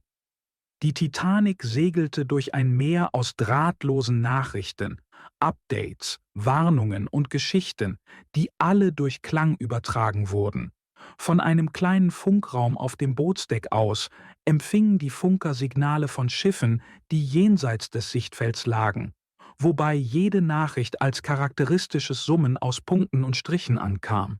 Das Funksystem erfasste alle Übertragungen in der Nähe, wie eine offene Leitung. Nachrichten wurden mit knisternder Energie ausgesendet, kamen jedoch als leise Flüstern an, die sorgfältige Aufmerksamkeit erforderten. Die Funker trugen Kopfhörer, um wichtige Signale aus dem ständigen Geplapper der Kommunikation anderer Schiffe herauszufiltern. Im Marconi-Raum der Titanic waren 2 junge Männer, kaum älter als jung, für die Fähigkeit des Schiffs verantwortlich, Nachrichten durch den Äther zu senden und zu empfangen. Es waren Harold Bright, 21 Jahre alt, und Jack Phillips, 26 Jahre alt, beide Produkte des neuen goldenen Zeitalters der Elektrizität. Sie waren Experten in der komplizierten Wissenschaft der drahtlosen Kommunikation und fühlten sich vom Meer aufgrund seiner Weite und Abenteuer angezogen. Sie waren die Verbindung des Schiffs zur Außenwelt. An ihren Stationen, an jenem Freitag und Samstag, lauschten sie aufmerksam den ständigen Flüstern der Schiffe in einem Umkreis von 300 Kilometern. Dank ihrer Ausbildung filterten sie das Wichtige aus der Menge der Nachrichten heraus, ignorierten das Unbedeutende und konzentrierten sich auf das Wesentliche. Sie hörten Bruchstücke von Gesprächen in der rhythmischen, kodierten Sprache, die sie meisterten, eine Sprache, die ihnen so vertraut war wie ihre eigene. Die Nachrichten deckten eine breite Palette von Themen ab. Diskussionen über Fracht- und Geschäftstransaktionen im Wert von Tausenden von Pfund, Grüße und Glückwünsche, die über den Ozean ausgetauscht wurden, sowie endlose Berichte über Positionen in Breiten und Längengraden. Schiffe, stets auf sich selbst fokussiert, begannen ihre Kommunikation immer mit der Angabe ihrer Identität und ihres Standorts. Ein Großteil der Gespräche drehte sich um das Wetter, eine allgegenwärtige Sorge für Schiffe. Während ein Schiff ruhige Gewässer unter klarem Himmel meldete, kämpfte ein anderes, nur 300 Kilometer entfernt, möglicherweise gegen heftige Stürme. Schiffe teilten diese Informationen, um die Kräfte der Natur zu überlisten, indem sie ihre Kurse anpassten, beschleunigten oder abbremsten, um Gefahren zu vermeiden. Doch während dieser ruhigen Apriltage gab es nicht viel Wetter zu besprechen. Die Stürme tobten anderswo, vielleicht vor Kap Hoorn oder entlang der Labradorküste, aber der Nordatlantik blieb still. Unter sonnigem Himmel und über ruhigen Meeren setzten die Schiffe ihre stetigen Reisen fort. Hin und wieder, zwischen den routinemäßigen Nachrichten, erhielten Phillips und Bright jedoch flüsternde Warnungen über etwas genauso Wichtiges wie das Wetter: Eis. Diese Warnungen kamen als kurze Mitteilungen, kaum beachtet im ständigen Strom der Nachrichten. Ein Schiff berichtete: „Ich bin gerade durch schlimmes Treibeis gekommen“, während ein anderes anmerkte: „April-Eis sehr weit südlich“. Phillips bestätigte diese Warnungen mit einem schnellen OKOM, Marconi-Kürzel für „In Ordnung, alter Junge“. Dann wurden die Nachrichten protokolliert, bearbeitet und schnell vergessen. Der Kommunikationsfluss ging weiter. Geschäftstransaktionen, Berichte über Ernten und Updates zu Gesetzgebungen. Doch ab und zu tauchte zwischen all diesen weltlichen Angelegenheiten eine kleine Erinnerung auf, wie ein leises Nadelstich. Eis. Unwissend darüber, welche Gefahr das Eis unter der Wasseroberfläche barg, standen zwei junge Seelen an Deck und blickten auf die Weite des Ozeans. Das junge Mädchen fragte: Was denkst du, Justin, ist der Sinn des Lebens? Es ist bemerkenswert. Diese Frage verfolgt mich seit meiner Kindheit, doch ich habe nie eine Antwort gefunden. Der Reichtum meiner Familie und, ja, vielleicht mein Aussehen haben unzählige Herren an unsere Tür gezogen, alle geblendet von Verlangen, alle begierig darauf, mich zu heiraten. Nachts, wenn ich meinen Kopf aufs Kissen lege, habe ich oft das Gefühl, nichts weiter als eine Figur in einem Schaufenster zu sein. Selbst jetzt frage ich mich nach dem wahren Zweck meines Lebens. Bin ich nur dazu bestimmt, einen Mann zu heiraten, der genauso reich ist wie meine Familie, wobei sein Charakter keine Rolle spielt, und ihm einen Sohn zu schenken, der sein kleines Königreich erben soll? Oder sollte ich allem entfliehen und mich den endlosen Meeren hingeben, dich, Justin, zurücklassend, um allen die Geschichte des Mädchens zu erzählen, das beschloss, ihr Leben auf dem berühmtesten Schiff der Welt zu beenden? Das Aprileis und das Aprilseegras gehören zu den auffälligsten Naturerscheinungen des Nordatlantiks, doch sie beeinflussen das Leben der Menschen auf gegensätzliche Weise. Das goldene Aprilseegras, das entlang der Westküste Irlands gesammelt wird, sichert den Lebensunterhalt ganzer Gemeinschaften, die es verbrennen, um wertvollen Indigo zu gewinnen, von dem sie den Rest des Jahres leben können. Im Gegensatz dazu bringt das Aprileis, das auf dem arktischen Strom von den Gletschern Labradors und Grönlands nach Süden driftet, Gefahr und Ungewissheit für diejenigen, die die Gewässer des Atlantiks durchqueren. Die Eisberge selbst können atemberaubend sein. Im Sonnenlicht glitzern sie wie Inseln aus Märchen oder die majestätischen Türme eines mythischen Walhalla. Diese eisigen Giganten treiben nach Süden, getragen von Strömungen, vorbei an Neufundland und Cap Race. Dort treffen sie auf den warmen Golfstrom und schmelzen langsam in den Atlantik. Weiter nördlich dominieren weite Treibeisfelder und schwimmende Eisschollen die Gewässer, doch es sind die größeren, losgelösten Eisberge, die in die Schifffahrtsrouten vordringen, vor denen Seeleute sich am meisten fürchten. Im April dieses Jahres machten Berichte deutlich, dass das Eis ungewöhnlich weit nach Süden vorgedrungen war. Die Empress of Britain, die die Titanic am Freitag passierte, meldete riesige Mengen Eis in der Nähe von Cape Race. Als das Schiff in Liverpool anlegte, wurde bekannt, dass die Empress 3 Tage nach ihrer Abfahrt aus Halifax, Nova Scotia, auf ein 100 Meilen langes Eisfeld gestoßen war, das mit massiven Eisbergen übersät war und eine zerklüftete weiße Linie am Horizont bildete. Ebenso hatten die Carmania und die Nicaragua, beide vor der Titanic unterwegs, schweres Eis angetroffen. Die Nicaragua erlitt sogar erhebliche Schäden. Jeden Tag erreichten neue Warnungen von anderen Schiffen die Titanic und beschrieben das ungewöhnlich ausgedehnte Eisfeld und die große Anzahl von Eisbergen, die über die Schifffahrtsrouten verstreut waren. Trotz der Risiken hofften viele Passagiere der Titanic wahrscheinlich, einen Blick auf diese eisigen Wunder zu erhaschen. Im Frühling und Sommer ist das Sichten eines Eisbergs oft ein Höhepunkt einer Nordatlantikreise. Tagsüber funkeln diese hoch aufragenden Eisinseln in der Sonne. Ihre Gipfel glitzern vor dem blauen Himmel, während die Wellen gegen ihre kristallinen Kanten schlagen. Es ist beeindruckend, sich vorzustellen, dass ihre Höhe über dem Wasser nur 1/8 dessen ist, was sich unter der Oberfläche verbirgt. Eine gewaltige Masse, die in die dunklen Tiefen des Ozeans hinabtaucht. Doch so schön diese Eisberge bei Tageslicht auch sind, bei Nacht oder dichtem Nebel werden sie bedrohlich. Wenn das Eis auf warmes Wasser trifft, entsteht oft ein dichter Nebel. Für Navigatoren, die in die trübe Weite starren, kann die stille Präsenz eines dieser massiven Geister der See erschreckend sein. Diese hoch aufragenden, eisbedeckten Wächter, die die Schifffahrtsrouten durchziehen, sind eine ständige Erinnerung an die verborgenen Gefahren des Ozeans. Die Informationen, die durch die drahtlosen Nachrichten übermittelt wurden, ob Eisberge, Wetter oder andere maritime Belange, interessierten nur die kleine Gruppe von Offizieren, die für den Betrieb des Schiffs verantwortlich waren. Für sie war dies Routine, erwartbar zu dieser Jahreszeit im Nordatlantik. Es gab nichts besonders Bemerkenswertes an diesem Funkverkehr, und was sie wussten, behielten sie für sich. Auf Passagierschiffen wie der Titanic galt eine oberste Regel: Die Passagiere sollten sich wohlfühlen und zufrieden sein.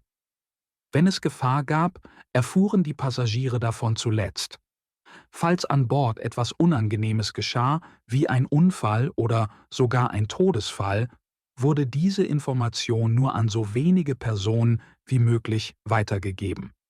Die Aufgabe der Besatzung war es, die Illusion eines sorgenfreien, idyllischen Daseins zu bewahren, in dem keine Gefahren lauerten und das Vergnügen an oberster Stelle stand. Doch wer waren diese Passagiere, die vorübergehenden Bewohner dieser schwimmenden Stadt? Heute sind ihre Namen uns vertraut, gedruckt in langen Listen nach der Tragödie. Doch damals waren die meisten von ihnen Fremde, selbst für ihre Mitreisenden.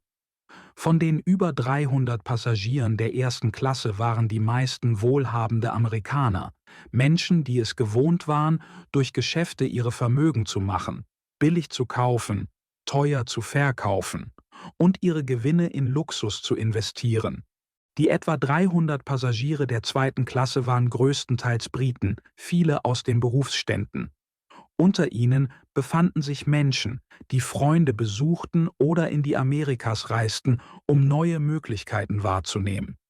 Die 1000 Passagiere der dritten Klasse waren eine weitaus vielfältigere Gruppe, ein Mikrokosmos der Welt, vereint durch Armut und den Wunsch nach einer besseren Zukunft. Sie kamen aus ganz Europa und darüber hinaus: Russen, Polen, Griechen, Rumänen, Deutsche, Italiener, Chinesen, Finnen, Spanier, Franzosen, Engländer und eine große Zahl von Iren. Viele waren Auswanderer, die vor Not flohen und auf einen Neuanfang in den Vereinigten Staaten hofften. Unter ihnen befanden sich Juden, Christen und Muslime, Missionare und diejenigen, die sie zu bekehren suchten. Für die Iren war ihre Reise Teil einer langen, traurigen Geschichte der Auswanderung nach Amerika, ein Muster, das bis zur großen Hungersnot zurückreichte.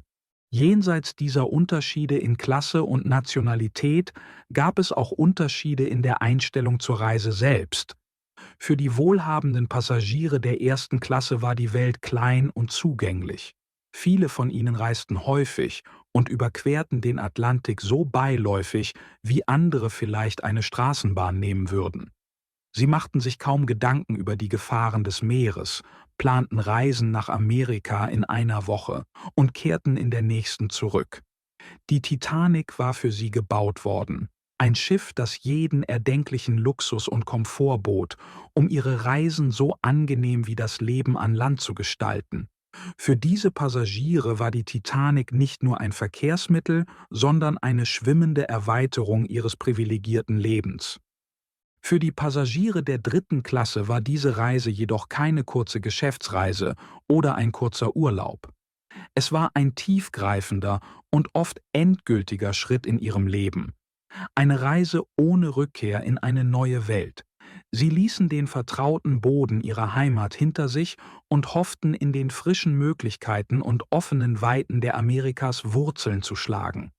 Für die meisten war dies eine Reise, die sie nur einmal im Leben machen würden, ohne die Erwartung, jemals zurückzukehren.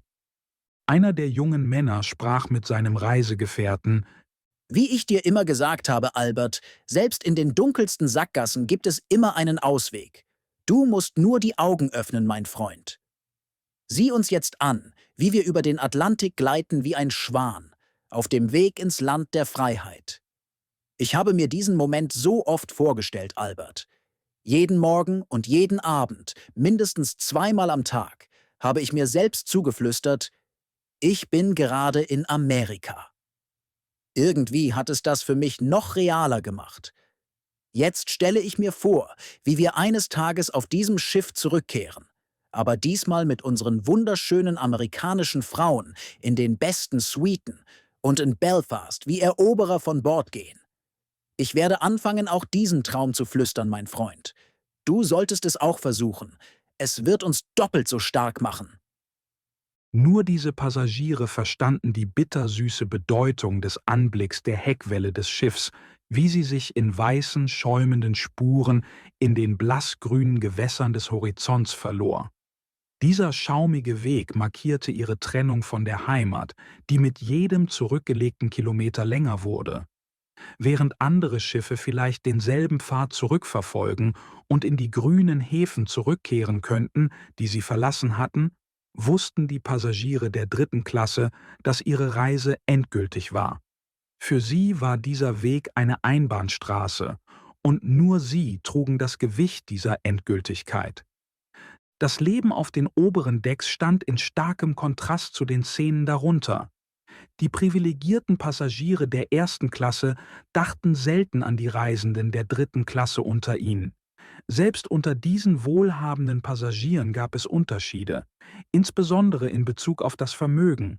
4 Männer, John Jacob Astor, Isidor Straus, George Danton Widener und Benjamin Guggenheim, verfügten zusammen über ein erstaunliches Vermögen von 70 Millionen $. Berichten zufolge besaßen 20 Passagiere gemeinsam ein Vermögen von über 100 Millionen $. Doch während diese Zahlen beeindruckend waren, bestimmte der Reichtum allein nicht die Bedeutung eines Passagiers. Unter den bemerkenswerten Persönlichkeiten war William Thomas Stead, ein britischer Journalist und Reformer, der die gesellschaftlichen Ansichten in England geprägt hatte, ohne auf großen Reichtum zurückzugreifen. Es gab Francis Miller, einen berühmten Maler, der die American Academy in Rom geleitet hatte, und andere, die für ihre Errungenschaften bekannt waren. Ein Experte für Automobiltechnik, ein gefeierter Polospieler, ein Baseballstar und Major Archibald Butt, ein enger Vertrauter der Präsidenten der Vereinigten Staaten, der in seiner Karriere viele Rollen ausgefüllt hatte, vom Journalisten über Soldaten bis hin zum Diplomaten. Bruce Ismay, der Vorsitzende der White Star Line und der einflussreichste Mann an Bord, reiste nicht als Urlauber, sondern als Inspektor. Sein Ziel war es, mögliche Mängel der Titanic zu identifizieren, um ihr Schwesterschiff noch besser zu machen. Ironischerweise gelang ihm dies, wenn auch nicht auf die Art und Weise, die er sich vorgestellt hatte. Thomas Andrews, einer der Schiffskonstrukteure, war ebenfalls an Bord und gespannt darauf, den Triumph des Schiffs zu erleben, das er mitgestaltet hatte. Begleitet wurde er von anderen Arbeitern aus Belfast, Männern, die beobachtet hatten, wie die Titanic in der Werft Gestalt annahm und wie eine Kathedrale aus ihrem Gerüst emporwuchs. Für sie war diese Jungfernfahrt die Gelegenheit, ihre Schöpfung in voller Pracht zu sehen, ähnlich wie Betreuer, die mit Stolz zusehen, wie eine junge Debütantin zu ihrem ersten großen Ball aufbricht. Von all den Passagieren auf der Titanic kannte ich nur 2, doch in ihrer Unterschiedlichkeit schienen sie das breite Spektrum der Menschen auf dieser Reise zu repräsentieren. Der erste war John Jacob Astor, den ich vor einigen Jahren in New York traf. Er schien oft wie eine zurückhaltende, fast geisterhafte Präsenz in seinem eigenen lebhaften Zuhause. Astor war ein brillanter, aber äußerlich unscheinbarer Mann, belastet von dem immensen Reichtum, den er seit seiner Geburt besaß. Mit einem so gewaltigen Vermögen, 30 Millionen $, war es fast unmöglich, den Menschen von den Mythen zu trennen, die ihn umgaben. Sein Name war gleichbedeutend mit Reichtum, und während seine Taten und Besitztümer endlos diskutiert wurden, kannten ihn nur wenige wirklich. Die Geschichten über ihn waren ebenso vielfältig wie widersprüchlich. Überraschend gute Taten und weniger überraschende schlechte. In vielerlei Hinsicht war er typisch für seine Mitpassagiere der ersten Klasse, auffällig und dennoch rätselhaft. Der zweite Mann, Christopher Head, war völlig anders und auf seine Weise ebenso repräsentativ. Er verkörperte eine ruhige, standhafte Integrität, die England weltweit Respekt verschafft hat. Anders als Astor war er weder reich noch berühmt, doch seine Präsenz brachte den Menschen um ihn herum Ruhe und Vertrauen.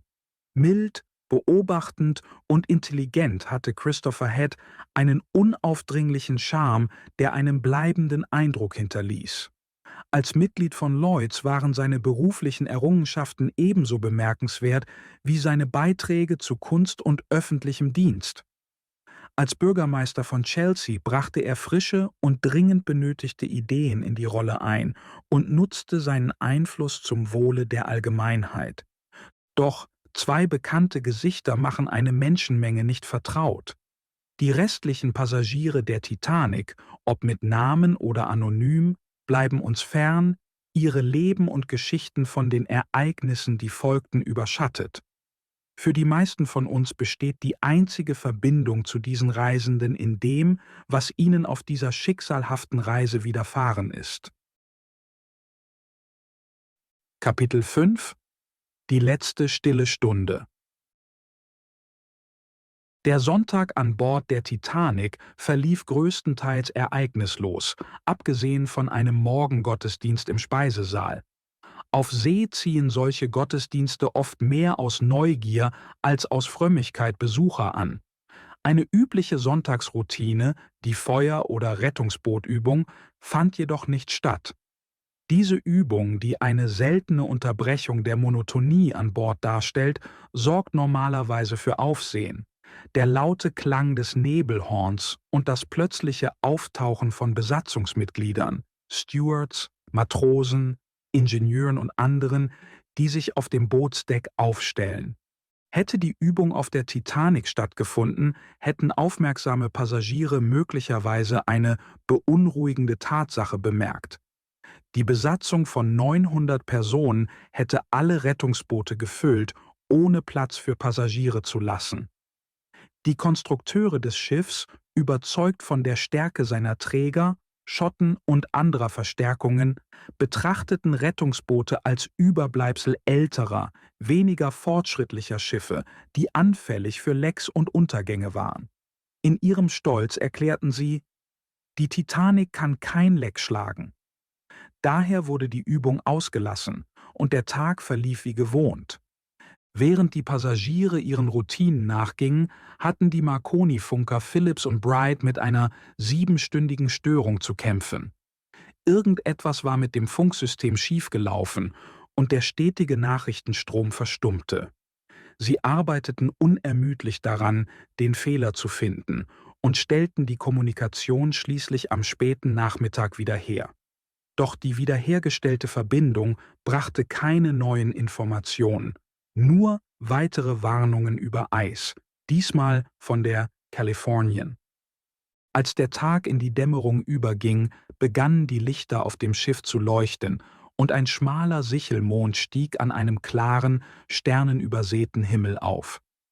Die Passagiere bewunderten die Schönheit des Abends, bemerkten jedoch auch die scharfe Kälte in der Luft. Viele zogen sich in den warmen Komfort der Salons, Rauchzimmer und Bibliotheken zurück, suchten die Nähe von Kaminen, um der beißenden Kälte zu entkommen. Es war Eiszeit und die Winde trugen die eisige Luft aus dem Norden heran.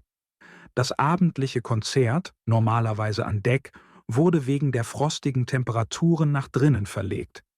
Nach und nach zogen sich die Passagiere in ihre Kabinen zurück, nur einige Nachtschwärmer blieben in den Salons, spielten Karten in den Rauchzimmern oder führten nach dem Abendessen leise Gespräche. Spät in der Nacht hatte sich das Schiff in eine ruhige Stille versenkt. Die meisten Passagiere schliefen entweder tief oder lagen im Bett und warteten darauf, einzuschlafen. Dann geschah etwas Ungewöhnliches. Für viele in der ersten Klasse war es nicht ein Geräusch, sondern das plötzliche Ausbleiben eines Geräuschs, der Stillstand der Schiffsmotoren. Die kontinuierliche Vibration, die sie seit dem Verlassen von Queenstown gespürt hatten, war plötzlich verschwunden. Neugierige Passagiere warfen einen Blick aus ihren Kabinen oder wagten sich in die Korridore, eingehüllt in Morgenmäntel oder Mäntel, um nachzusehen, was los war. Andere, weniger besorgt, drehten sich einfach um und beschlossen, bis zum Morgen zu warten, um herauszufinden, was die Unterbrechung verursacht hatte. Aus dem Zimmer eines frisch verheirateten Paares konnte man folgendes Gespräch hören. »Mein Liebster, bitte wach auf. Ich konnte nicht schlafen und ich hatte das Gefühl, dass etwas Seltsames passiert. Das Herz des Schiffs hat aufgehört zu schlagen. Warum sollten wir mitten im Ozean anhalten? Du bist einer der wenigen Menschen auf diesem Schiff, die direkt mit dem Kapitän sprechen können, und ich brauche, dass du sofort herausfindest, was los ist. Du weißt, wie schnell ich mir Sorgen mache.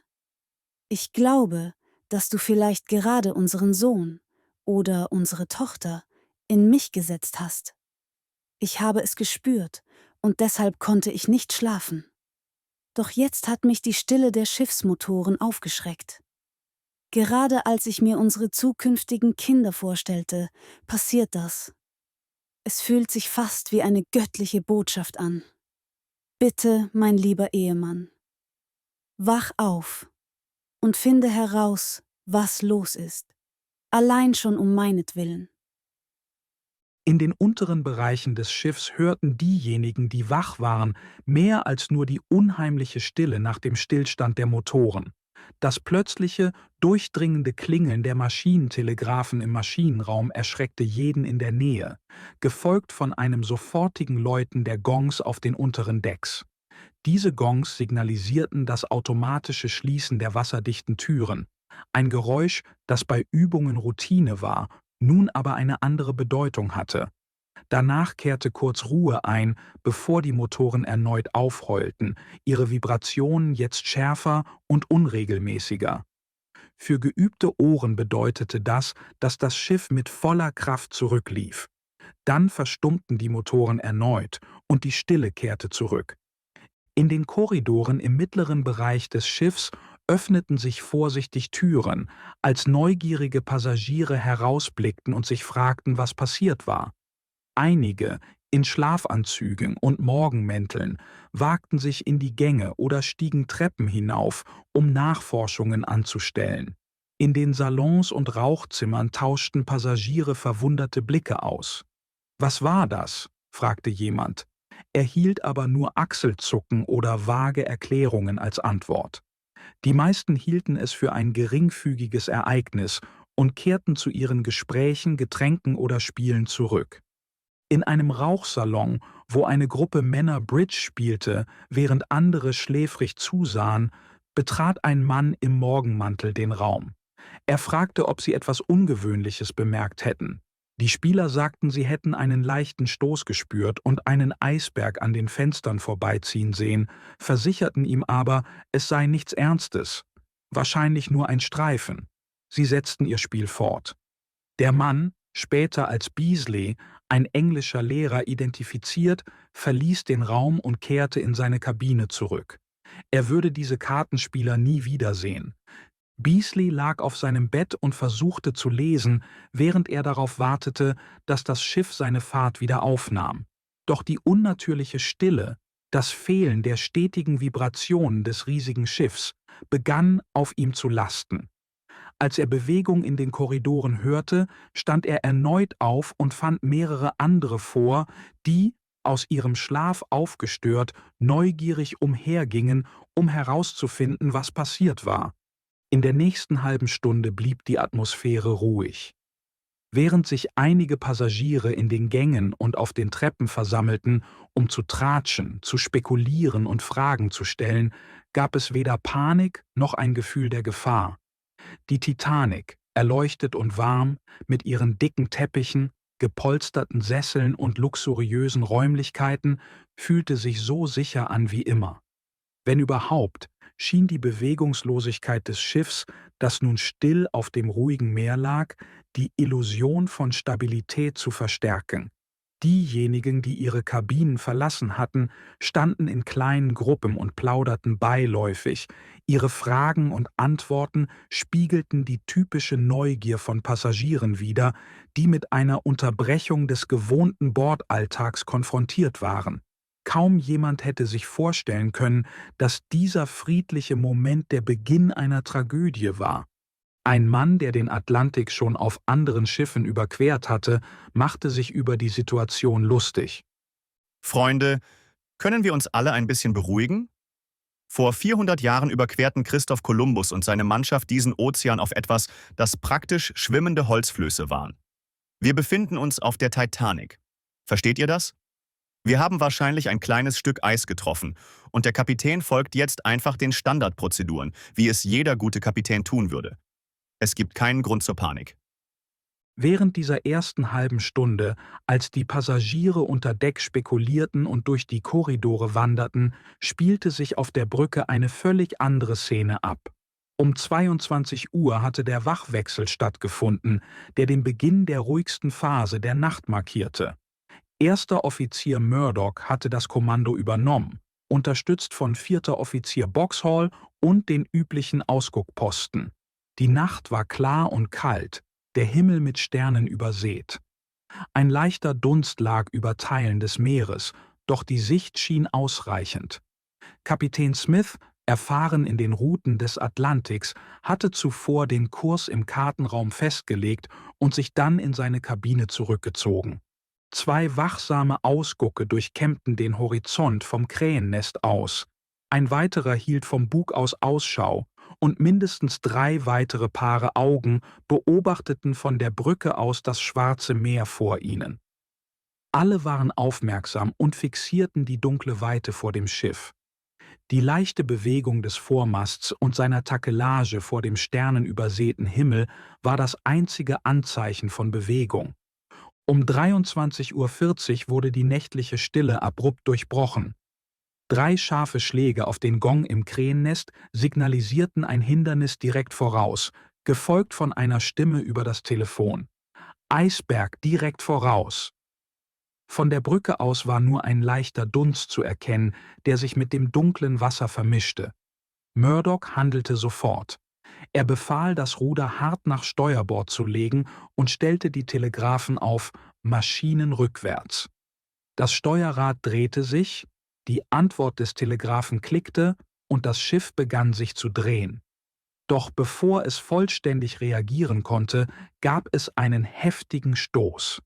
Die Titanic schrammte an einem massiven Eisberg entlang, das Eis splitterte mit einem scharfen Knall. Der Zusammenstoß verursachte ein mahlendes, rumpelndes Geräusch entlang der Steuerbordseite, als die dunkle Masse des Eisbergs vorbeiglitt. Murdoch schloss sofort die wasserdichten Türen über die Kontrollschalter. Augenblicke später stürmte Kapitän Smith auf die Brücke. Kapitän Smith fragte: Was ist passiert? Was haben wir getroffen? Ich habe gerade ein heftiges Rütteln gespürt. Geben Sie mir sofort einen vollständigen Bericht über die Lage. Murdoch antwortete: Wir haben Eis getroffen, Sir. Der Eisberg erschien direkt voraus. Und trotz unserer sofortigen Ausweichmanöver sind wir mit seiner Masse entlang der Steuerbordseite kollidiert. Kapitän Smith befahl: Schließen Sie sofort alle wasserdichten Türen und stellen Sie sicher, dass sie ordnungsgemäß abgedichtet sind. Wir können bei der Sicherheit dieses Schiffs und aller an Bord keine Risiken eingehen. Vergewissern Sie sich, dass alle Abteilungen gesichert sind. Murdoch antwortete: Ich habe alle wasserdichten Türen bereits geschlossen und ihre Abdichtung überprüft, Sir. Der automatische Mechanismus hat sich sofort auf meinen Befehl hin aktiviert und ich habe die Kontrollleuchten überprüft, die anzeigen, dass jede Tür sicher verschlossen ist. Kapitän Smith übernahm das Kommando und schickte schnell den Zimmermann los, um die Abteilungen des Schiffs auszuloten und den Schaden zu bewerten. Während der Zimmermann seiner Aufgabe nachging, überprüfte Smith den Kommutator, ein Gerät, das die Neigung des Schiffs anzeigt, und bemerkte eine Schräglage von 5 Grad zur Steuerbordseite. Ruhig und gefasst beriet sich der Kapitän mit dem Chefingenieur und erteilte eine Reihe von Befehlen. Er wies an, die gesamte verfügbare Maschinenleistung auf die Pumpen zu lenken, um das Wasser aus den betroffenen Bereichen zu entfernen, und machte sich dann auf den Weg zum Marconi-Raum. Dort arbeitete Phillips gerade an routinemäßigen Kommunikationsaufgaben, während Bride, halb schlafend, sich darauf vorbereitete, seine Schicht zu übernehmen. Kapitän Smith betrat energisch den Raum. Wir haben einen Eisberg gerammt. Ich lasse eine Inspektion durchführen, um den Schaden zu bestimmen. Seien Sie bereit, einen Notruf zu senden, aber tun Sie das erst, wenn ich es anordne. Wenige Minuten später kehrte der Kapitän zurück. Senden Sie sofort einen Hilferuf. Beginnen Sie unverzüglich mit der Übertragung. Phillips fragte: Welches Notsignal soll ich senden, Sir? Der Kapitän antwortete, während er sich bereits wieder entfernte: Senden Sie sofort das internationale Standardnotsignal. Es muss klar und unmissverständlich sein. Die Schwere der Situation war offensichtlich geworden, obwohl nur wenige an Bord das volle Ausmaß der sich entfaltenden Katastrophe erkannten. 5 Minuten später kehrte Kapitän Smith in den Funkraum zurück, diesmal weniger hastig wirkend. Kapitän Smith fragte: Welches Notsignal senden Sie im Moment? Phillips antwortete: CQD. Das steht für Come Quick Danger, das traditionelle Maritim-Notsignal, das seit den frühen Tagen der drahtlosen Telegrafie verwendet wurde. Daraufhin lachte Bride, der jüngere der beiden Funker, und schlug vor: Warum nicht SOS senden? Es ist das neue internationale Signal und vielleicht Ihre letzte Gelegenheit, es zu benutzen. Die drei teilten einen kurzen Moment des Lachens über die Bemerkung, bevor sie zu ihren Aufgaben zurückkehrten. Phillips begann, das SOS-Signal 3 lang, 3 kurz, 3 lang auszusenden und schickte den dringenden Hilferuf in die dunkle Nacht des Atlantiks hinaus. Der Kapitän, weiterhin ruhig und gefasst, erwähnte, dass das Schiff in der Mitte oder leicht achtern getroffen worden sei. Er schien nicht übermäßig besorgt, als er mit den Funkern sprach, und die Atmosphäre im Funkraum blieb effizient und geordnet. An Deck schien alles kontrolliert und methodisch abzulaufen. Obwohl ein Unglück geschehen war, funktionierten alle Systeme und Protokolle wie vorgesehen. Die wasserdichten Türen waren schnell und effektiv über die elektrischen Schalter geschlossen worden und die leistungsstarke Funkausrüstung suchte nach Hilfe. Es herrschte die Zuversicht, dass innerhalb weniger Stunden ein anderes Schiff eintreffen würde, um zu helfen. Es war zweifellos großes Pech, eine unerwartete Bewährungsprobe für den Ruf der Titanic als unsinkbares Schiff. Doch für den Moment spiegelten die ruhige Effizienz auf der Brücke und im Funkraum die Überzeugung wider, dass die Situation unter Kontrolle war. Kapitel 6 – Die Ruhe vor der Angst. Lassen Sie uns nun vorstellen, was in den unteren Bereichen des Schiffs geschah, weit entfernt von der Ruhe auf der Brücke und den luxuriösen Bereichen der ersten Klasse. Der Zusammenstoß, auf den oberen Decks kaum wahrnehmbar, hatte unten, insbesondere in den vorderen Abschnitten, wo sich einige Passagiere der dritten Klasse und Besatzungsmitglieder befanden, eine weitaus größere Wirkung. Hier weckte das reißende, mahlende Geräusch, mit dem der Eisberg in das Schiff eindrang, alle bis auf die tiefsten Schläfer auf. Doch das Geräusch verstummte schnell und die darauffolgende Stille war so vollkommen, dass jede anfängliche Panik bald nachließ. Ein Heizer beschrieb später seine Erfahrung. Ich wachte durch ein seltsames Geräusch auf. Halb im Schlaf dachte ich träumte von einem Zug, der entgleist war. Ich spürte einen Ruck, aber dann hörte alles auf. Er stand auf, ging an Deck und sah Eisstücke verstreut herumliegen. Als er erkannte, dass sie einen Eisberg gerammt hatten, zuckte er nur mit den Schultern und sagte, »Das ist nichts.« Er ging zurück ins Bett und schlief noch eine halbe Stunde, bis er gerufen wurde, um seinen Platz an den Rettungsbooten einzunehmen. Im Gegensatz dazu spürten und hörten die Passagiere im hinteren Teil des Schiffs zunächst nichts. Die Nachricht über den Zusammenstoß drang nur langsam zu ihnen durch, aber da niemand in einer Führungsposition klare Informationen gab, waren sie gezwungen, selbst zu spekulieren. Näher an den vorderen Abschnitten wurde schnell klar, dass etwas ernsthaft nicht stimmte. Heizer, die durch einen Gang entlang des Schiffsbodens gingen, entdeckten, wie Wasser hereinströmte.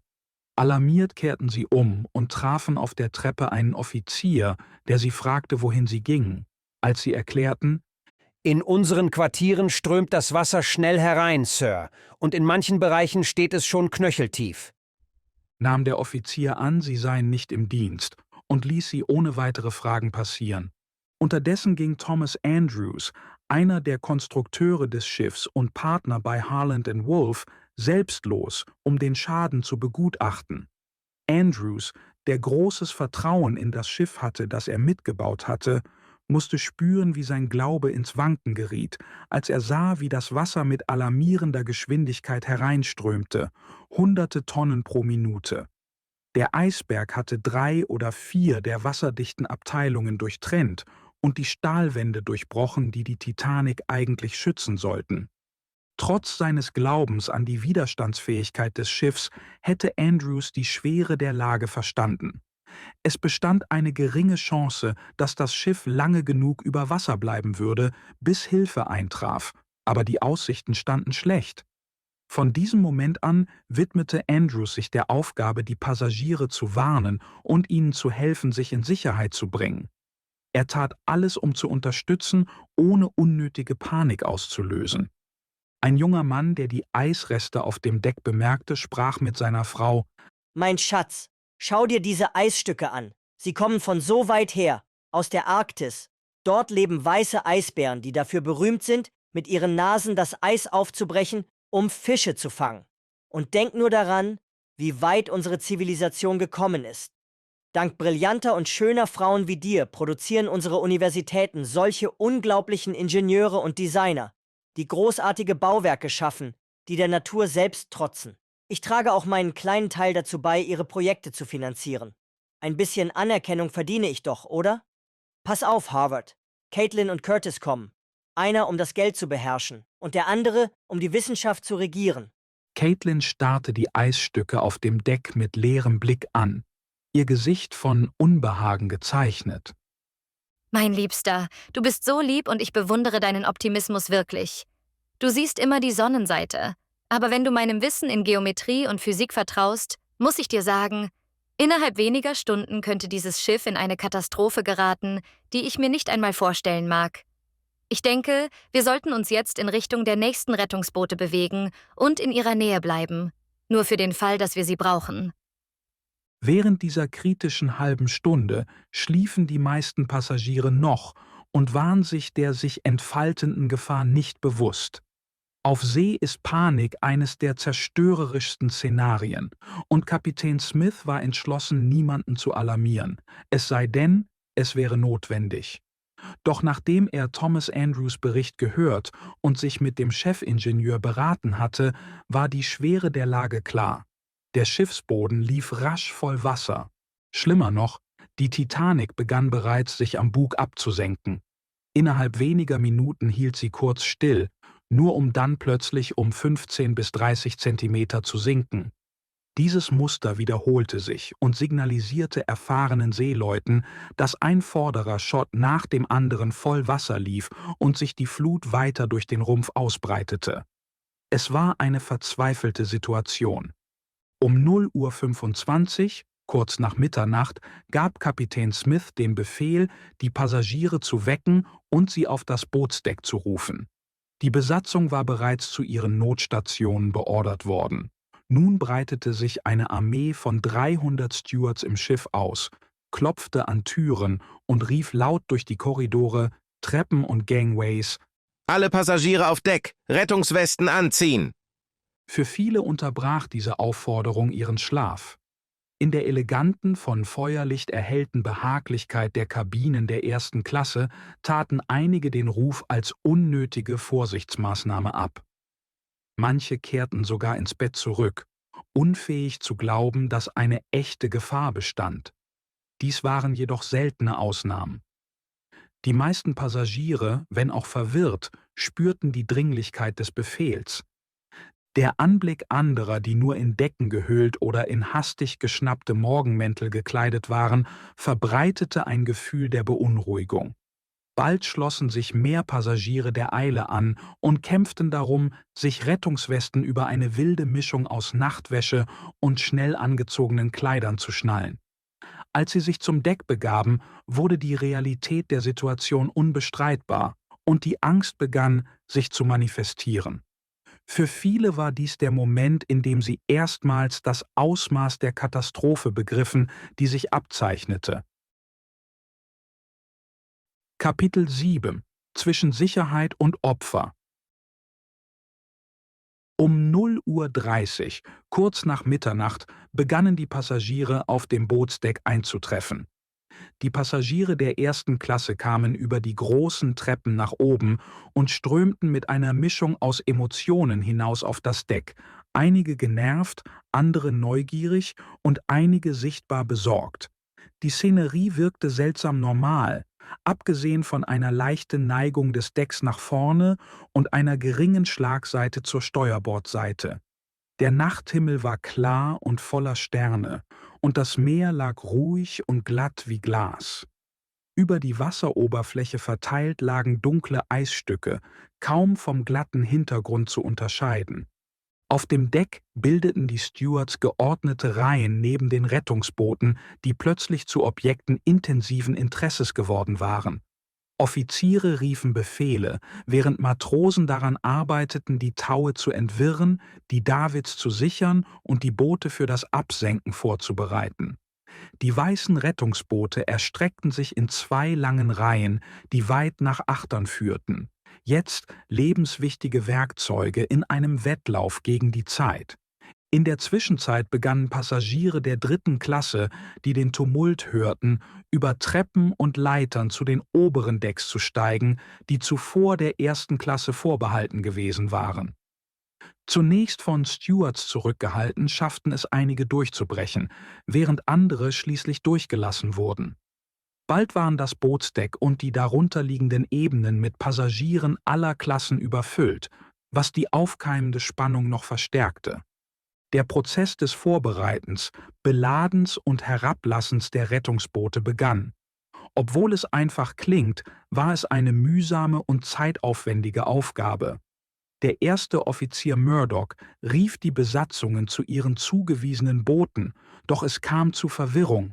Während jeder Besatzungsmitglied bei Dienstantritt einem bestimmten Boot zugewiesen worden war, erinnerte sich nicht jeder an seine Aufgabe, da keine vorherigen Übungen durchgeführt worden waren. Schließlich wurden genügend Matrosen und Stewards jedem Boot zugeteilt und die schwierige Arbeit der Vorbereitung begann. Zunächst wurden die schweren Planen entfernt, gefolgt von den Masten und Segeln. Die Rettungsboote, die beim Hängen am Schiff kleiner wirkten, waren überraschend schwer. Alles auf der Titanic war frisch gestrichen, was die Taue steif, die Befestigungen hartnäckig und die Planen unhandlich machte. Der Fortschritt war langsam, doch schließlich war das erste Boot bereit und die Offiziere gaben den Befehl: Frauen und Kinder zuerst. Trotz der Schwere der Lage waren die Passagiere zögerlich, an Bord zu gehen. Die Offiziere standen mit gezogenen Revolvern bereit, um die Ordnung aufrechtzuerhalten, mussten jedoch eher überreden als drängen. Nervöses Lachen ging durch die Menge. Niemand wollte das hell erleuchtete, scheinbar sichere Schiff verlassen. »Kommen Sie«, drängten die Offiziere, doch das Zögern hielt an. Schließlich durchbrach ein direkter Befehl die Unsicherheit: »Bringen Sie sie hinein«, und die Rettungsboote begannen sich zu füllen. Die Besatzung begann, Frauen zum ersten Rettungsboot zu bringen, sie über das Geländer zu heben oder sanft hineinzudrücken, während das Boot nun in Höhe des Decks hing. Doch viele waren widerwillig. Was an Deck wie ein großes und stabiles Gefährt wirkte, hing jetzt 23 Meter über dem dunklen, kalten Wasser und wirkte alles andere als einladend. Vor allem glaubten die meisten Passagiere, dass dies nur eine Vorsichtsmaßnahme sei. Viele gingen davon aus, dass die Rettungsboote nur ein kurzes Stück vom Schiff wegrudern, eine Weile in der eisigen See warten und dann zurückkehren würden, sobald die Situation unter Kontrolle war. Beim Spaziergang über das hell erleuchtete Deck konnten die Menschen kaum mit dem Gedanken vereinbaren, die Titanic zu verlassen, ein Schiff, von dem sie versichert worden waren, es sei unsinkbar. Der Gedanke, die Wärme und Sicherheit des Schiffs zu verlassen, um in einem Rettungsboot auf der eisigen See zu sitzen, schien unnötig und unbequem. Kapitän Smith, zuvor für seine ruhige Art bewundert, wurde von einigen langsam als übervorsichtig und sogar lästig wahrgenommen, mit diesen übertriebenen Sicherheitsmaßnahmen. Die Rettungsboote schwankten sanft in den Davits, wobei die ruhige, aber bewegte See für ein leichtes Schaukeln sorgte. Obwohl die Wellen im Vergleich zur immensen Größe der Titanic unbedeutend waren, reichten sie aus, um die kleineren Rettungsboote instabil erscheinen zu lassen. Doch durch eine Mischung aus Überredung und Nachdruck gelang es der Besatzung, das erste Boot halbwegs mit Frauen zu füllen. Ein Mann versuchte verzweifelt, seine Frau und ihr 14 Monate altes Baby zu überzeugen, in das Rettungsboot zu steigen. »Bitte, mein Schatz, ich flehe dich an. Es scheint, als wollten Sie die Anzahl der Menschen auf dem Schiff reduzieren, bis Hilfe eintrifft. Hilfe wird kommen, das muss sie. Ein Schiff, das so berühmt und großartig ist, kann nicht einfach mitten im Ozean aufgegeben werden. Ich verspreche dir, dass ich dich auf dem Rettungsschiff treffe, oder im schlimmsten Fall an Land. Aber jetzt musst du Sophia nehmen und ohne mich in dieses Rettungsboot steigen. Bitte, tu das für mich, mein Liebes.« Für viele Frauen war es einer der schwersten Momente, ihre Ehemänner zurückzulassen. Sie hatten das Gefühl, unnötig weggeschickt zu werden, während die Männer auf dem festen, hell erleuchteten Deck stehen blieben, geschützt in der Wärme des Schiffs.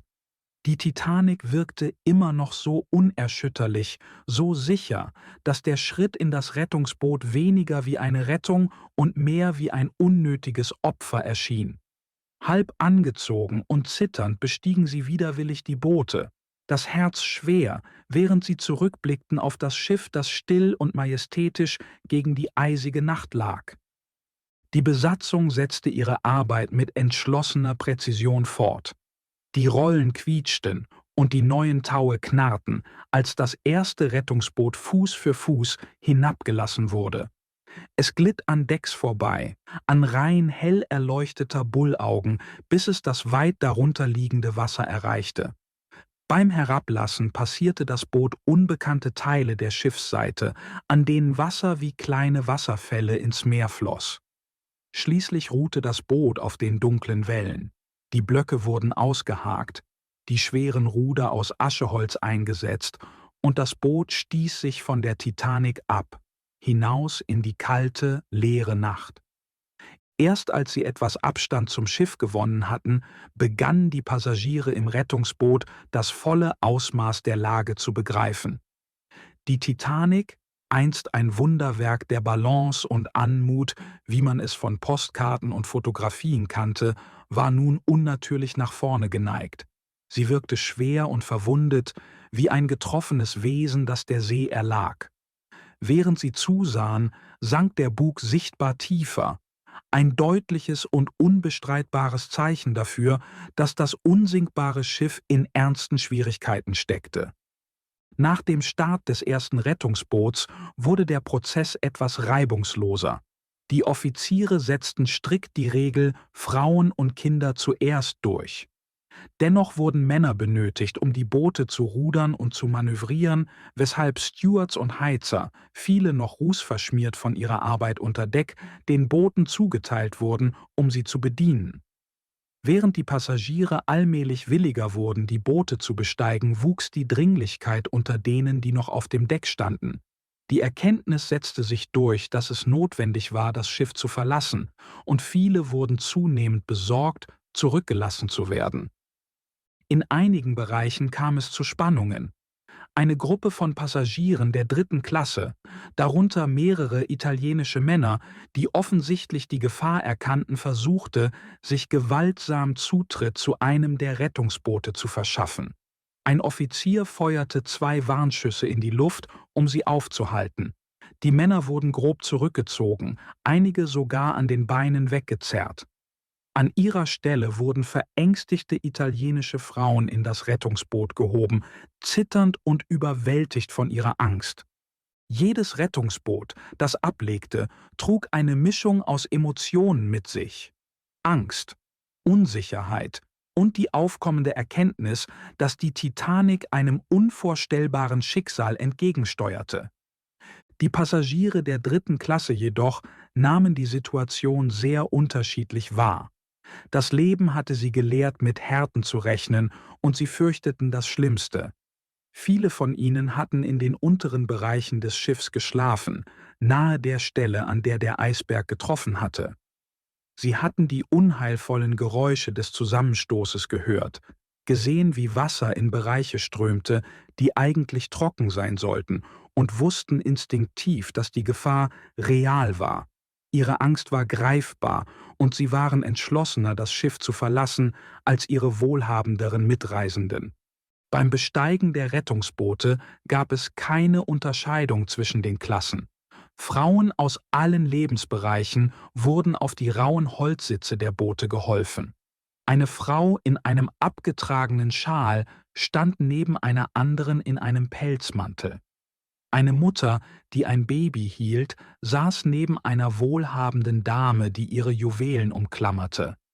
Die Rettungsboote trugen eine Mischung der Menschheit. Die Frau eines Millionärs saß neben einem rußbedeckten Heizer, einem russischen Emigranten oder einem verängstigten Kind, das auf den Schoß eines Fremden gesetzt wurde, während das Boot herabgelassen wurde. Inzwischen hatten sich Frauen und Kinder auf dem 2. Deck versammelt und warteten darauf, einzusteigen. Die Männer sollten auf dem Bootsdeck bleiben, da die Rettungsboote auf die Höhe der Frauen herabgelassen wurden. Abschnitte des Geländers waren geräumt worden, um den Einstieg in die Boote zu erleichtern. Doch die Regel, die Männer und Frauen trennte, wurde nicht streng durchgesetzt. Die Besatzung des Schiffs, darauf trainiert, den Passagieren zu dienen und ihre Wünsche zu erfüllen, hatte weder die Autorität noch die Erfahrung, Disziplin effektiv durchzusetzen. Wie hätten sie auch, wenn ihre Ausbildung sich auf Höflichkeit und Zuvorkommenheit statt auf Befehl und Kontrolle konzentrierte? Während der Evakuierung kam es zu zahlreichen kleinen Unfällen und dramatischen Momenten. Eine Frau erlitt gebrochene Beine, als sie in ein Rettungsboot geholfen wurde. Der Prozess, Boote aus einer Höhe von über 20 Metern in die dunkle See herabzulassen, führte oft zu angespannten Vorfällen. In einem Fall blockierten sich die Taue eines Rettungsboots, als es nur etwa 1 Meter über dem Wasser war, sodass die Besatzung gezwungen war, es den Rest des Weges mit einem Platschen fallen zu lassen. Ein besonders ungewöhnlicher Vorfall betraf ein Rettungsboot, in dem Lawrence Beasley, der englische Schulmeister, half. Später schilderte er das Erlebnis: Als unser Boot herabgelassen wurde, wurden 2 Frauen hastig durch die Menge auf Deck B gebracht und hineingesetzt. Ein Baby, gerade einmal 10 Monate alt, wurde dann zu ihnen hinuntergereicht. Sobald alle an Bord waren, begann unser Abstieg. Die Besatzung über uns rief Anweisungen an die Männer, die uns herabließen: Ausgleichen, Heck, Bug, beide gleichzeitig. Mit jedem Kommando schwankte das Boot leicht, während es sich nach unten bewegte. Als wir etwa 3 Meter über dem Wasser waren, erlebten wir unseren einzigen wirklich beunruhigenden Moment während des gesamten Geschehens, von der Evakuierung bis zu unserer Rettung durch die Carpathia. Direkt unter uns strömte Wasser aus dem Kondensatorabfluss des Schiffs mit großer Kraft knapp über der Wasserlinie heraus. Es war klar, dass wir uns schnell bewegen mussten, sobald wir das Wasser berührten, da der Wasserstrahl uns sonst hätte überfluten können. Doch es gab keinen Offizier oder Besatzungsmitglied, das unser Boot leitete, nur Passagiere und ein paar Heizer. Einer der Heizer rief: »Findet den Bolzen, um die Taue zu lösen, und zieht ihn.« Aber niemand wusste, wo der Bolzen war. Wir tasteten den Boden und die Seiten des Boots ab, um ihn zu finden. Doch mit so vielen Menschen, 60 oder 70, an Bord, war es nahezu unmöglich, sich zu bewegen. Schließlich erreichte das Boot das Wasser. Doch die Taue waren immer noch befestigt. Der mächtige Strahl des Abflusses begann, uns vom Schiff wegzudrücken, während die sanfte Dünung der See uns zurück an die Seite des Schiffs drückte. Wir waren in dieser Vor- und Rückwärtsbewegung gefangen, unfähig, uns zu befreien, während die Spannung und Verwirrung unter den Passagieren zunahm. Wir trieben parallel zur Schiffsseite und landeten direkt unter Rettungsboot Nummer 14, das sich schnell mit Männern gefüllt hatte und nun direkt auf uns herabgelassen wurde. »Hört auf, 14 herabzulassen«, riefen wir. Die Besatzung von Nummer 14, nur noch etwa 6 Meter über uns, rief unsere Warnung ebenfalls. Doch mit der Entfernung von über 20 Metern nach oben und dem Lärm der Rollen, der unsere Stimmen übertönte, wurde das Boot weiter herabgelassen. 5 Meter, 3 Meter, 2 Meter. Ein Heizer und ich griffen nach oben und berührten den Boden des Boots, das direkt über unseren Köpfen schwang. Noch ein weiterer Meter, und es hätte uns getroffen. Im letzten Moment sprang ein anderer Heizer zu den Tauen und schnitt sie mit seinem Messer durch, während er 1 und dann 2 rief. Die Taue rissen und wir wurden befreit. Der Strahl des Wasserabflusses trieb uns weg, gerade als Nummer 14 ins Wasser fiel und den Platz einnahm, den wir Sekunden zuvor noch belegt hatten. Unsere Bordwände berührten sich fast, doch wir trieben davon. Sobald wir die Ruder ausgelegt hatten, ruderten wir direkt vom Schiff weg. Während die Gefahr für viele Passagiere noch nicht vollständig greifbar war, herrschte auf dem Deck Verwirrung und Herzschmerz, während Frauen zu den Rettungsbooten geführt wurden. Über 1 Stunde hinweg war die Szenerie geprägt von drängenden Menschenmengen, die Freunde suchten, Gerüchte austauschten und abwogen, ob sie in die Boote steigen sollten. All dies geschah inmitten von gerufenen Befehlen, dem Donner entweichenden Dampfs, dem Quietschen von Tauen und Rollen sowie der unermüdlichen Musik der Bordkapelle, die Kapitän Smith befohlen hatte, während der Evakuierung zu spielen. Schmerzhafte Abschiede ließen sich nicht vermeiden. Ehefrauen wurden von ihren Ehemännern getrennt.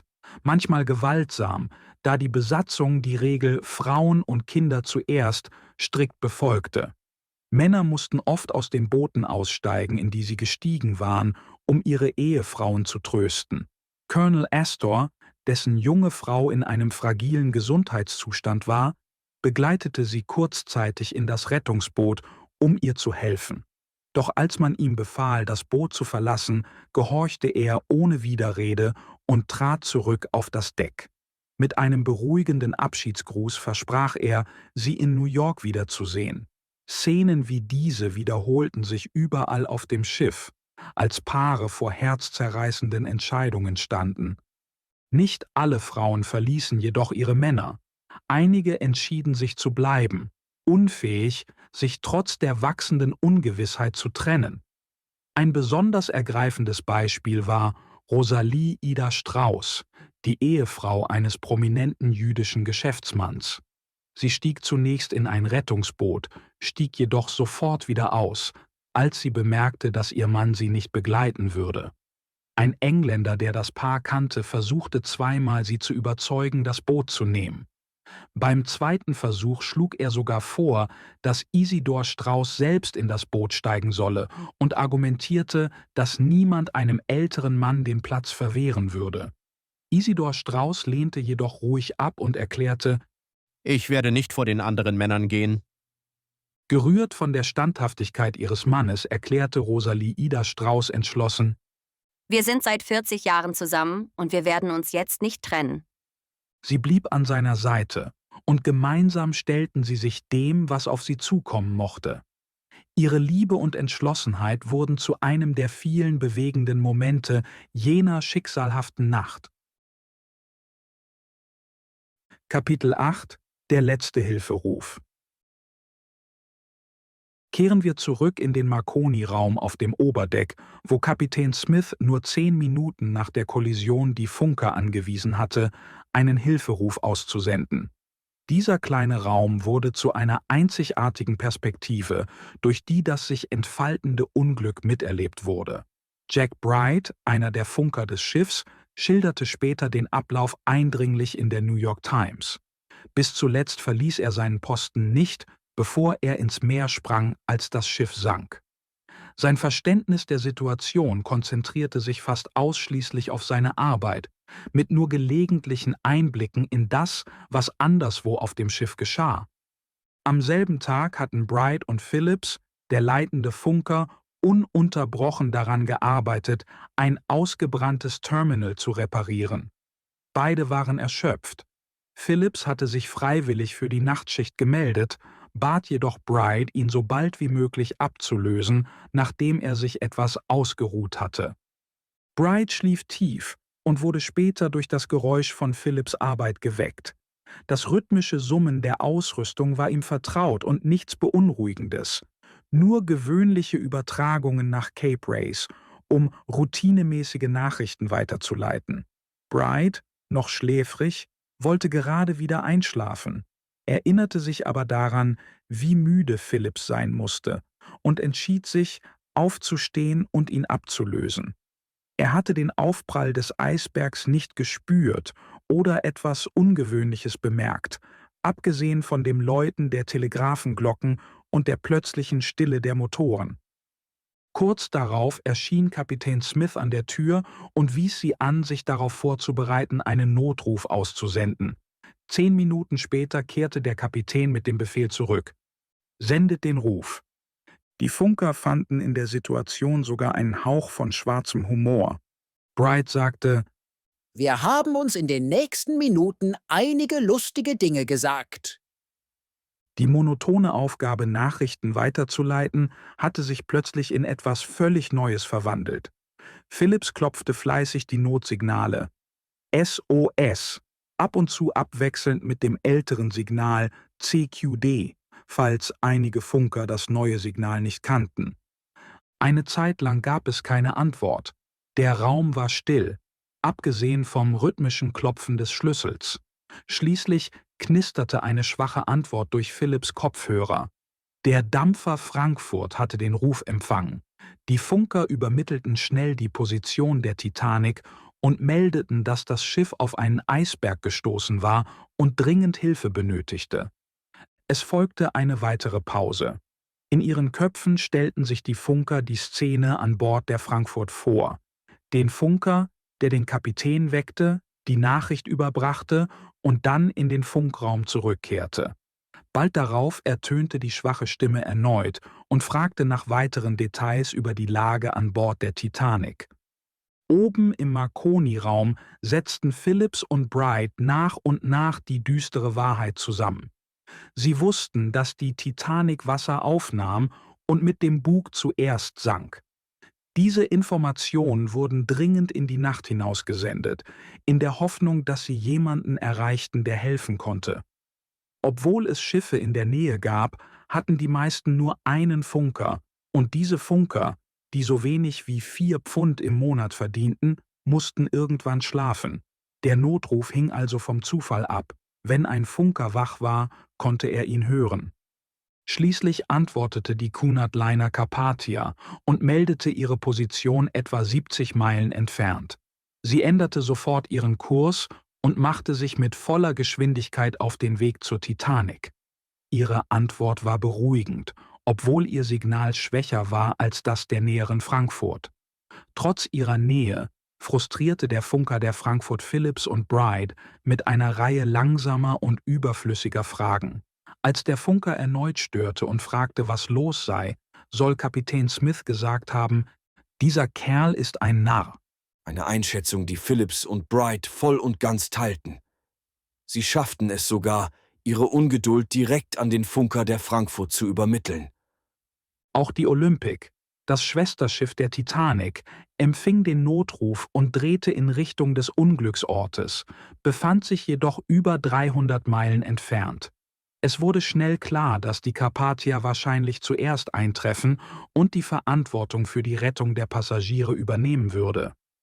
Trotz ihrer Nähe störte der Funker der Frankfurt weiterhin die entscheidenden Nachrichtenübermittlungen und wurde schließlich unverblümt aufgefordert, sich nicht weiter einzumischen.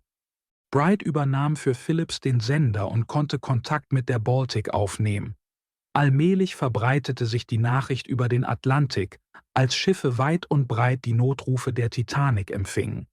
Jede Minute zählte, während das Wasser unaufhaltsam den Rumpf des Schiffes hinaufstieg. Zu einem Zeitpunkt kehrte Kapitän Smith in den Funkraum zurück, um die Funker zu warnen, dass die Maschinenräume überflutet waren und die Dynamos, die die Systeme des Schiffs versorgten, nicht mehr lange halten würden. Phillips übermittelte diese dringende Nachricht an die Carpathia, die versicherte, dass sie mit maximaler Geschwindigkeit, angetrieben von allen Kesseln, unterwegs sei. Sie erreichte 18 Knoten, weit über ihrer üblichen Höchstgeschwindigkeit von 15 Knoten. Mit jedem Moment verschlechterte sich die Lage. Phillips verließ den Raum kurz, um das Deck zu inspizieren. Das Wasser hatte fast das Bootsdeck erreicht und Chaos herrschte, während Passagiere sich nach Achtern drängten. Doch trotz des Tumults kehrte Phillips an seinen Arbeitsplatz zurück. Bright erinnerte sich später an den Mut und die Entschlossenheit seines Kollegen. »Ich weiß nicht, wie Phillips das alles durchgestanden hat. Er war ein tapferer Mann. In dieser Nacht habe ich ihn zutiefst bewundert. In den letzten 15 Minuten, als alle in Panik gerieten, stand Phillips fest und klopfte weiterhin Notsignale. Ich werde seinen Mut und seine Hingabe in diesen letzten, furchteinflößenden Momenten niemals vergessen.« Bright erkannte, dass es an der Zeit war, an seine eigene Rettung zu denken. Er wusste, dass alle Rettungsboote fort waren, und als er über die Reling blickte, sah er, dass das Wasser nun viel näher war. Die unteren Decks im Bugbereich waren bereits überflutet. In Erinnerung daran, dass jedes Besatzungsmitglied einen Rettungsgürtel hatte, holte Bright seinen unter seiner Koje hervor und zog ihn an. In Anbetracht der eisigen Kälte des Wassers zog er sich zusätzlich seine Stiefel und einen dicken Mantel an. In der Zwischenzeit saß Phillips weiterhin am Funkgerät und kommunizierte mit der Olympic, um ihnen die unvorstellbare Wahrheit mitzuteilen. Die Titanic, ihr unsinkbares Schwesterschiff sank schnell. Während Phillips arbeitete, half Bright ihm, sich vorzubereiten, indem er Phillips einen Rettungsgürtel anlegte und ihm einen Mantel über die Schultern legte. Auf Phillips Vorschlag hin ging Bright, um nachzusehen, ob es noch etwas gab, das als Fluchtmöglichkeit dienen könnte. Er stieß auf eine Gruppe Männer, die sich abmühten, ein zusammenklappbares Rettungsboot auf das Deck zu senken. Bright packte mit an, doch trotz dieser letzten Möglichkeit zur Flucht entschied er sich, zu Phillips in den Marconi-Raum zurückzukehren.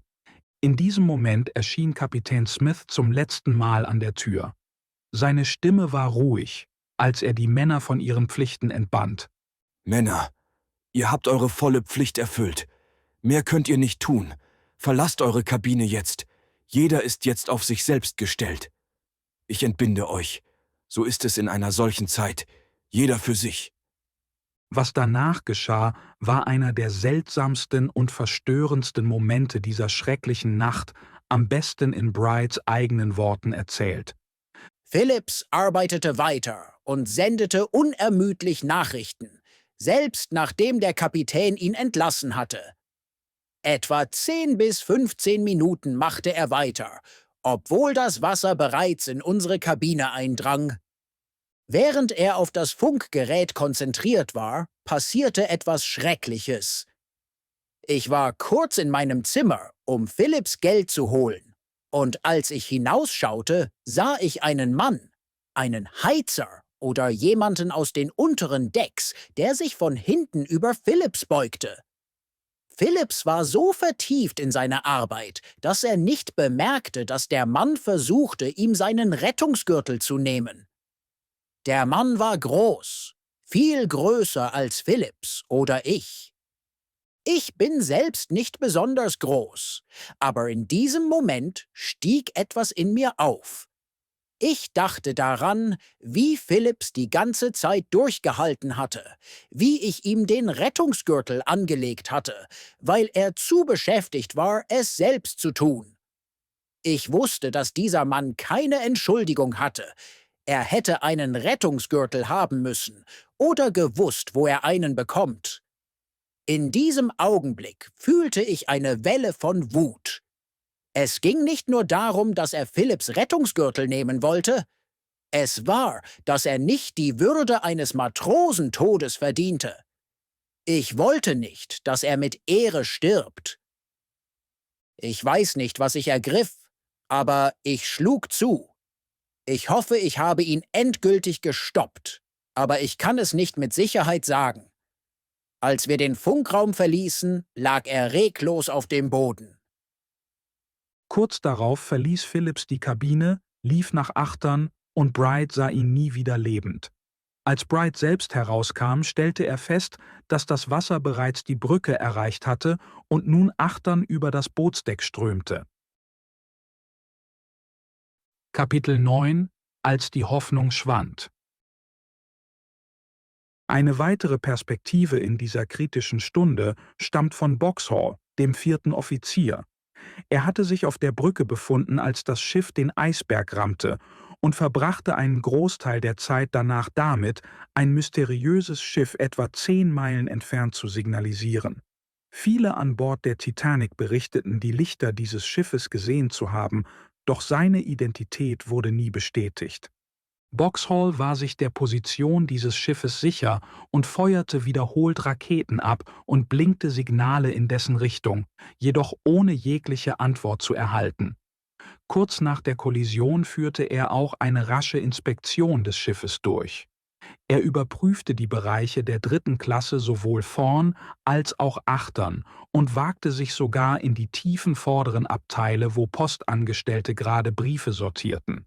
Zu diesem Zeitpunkt stellte er nichts sichtbar Alarmierendes fest, und sein Bericht trug anfangs zur Beruhigung der Passagiere bei.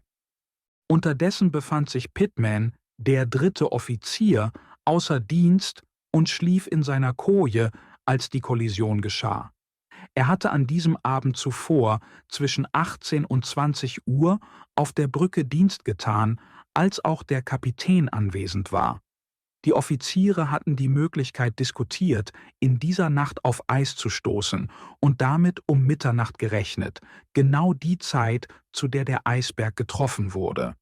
Allerdings war zuvor wenig Eis gesichtet worden und die Geschwindigkeit des Schiffs wurde nicht reduziert. Pittman erwachte durch ein Geräusch, das er zunächst für das Ankern des Schiffs hielt. Noch halb schlafend hörte er, wie Ketten durch die Ankerwinde ratterten und ins Wasser platschten. Er blieb einige Minuten liegen und fragte sich schläfrig, wo sie wohl geankert hätten. Als er wacher wurde, überkam ihn ein Unbehagen. Er stand auf und trat hinaus auf das Deck, bemerkte jedoch nichts Ungewöhnliches, fühlte sich jedoch weiterhin misstrauisch.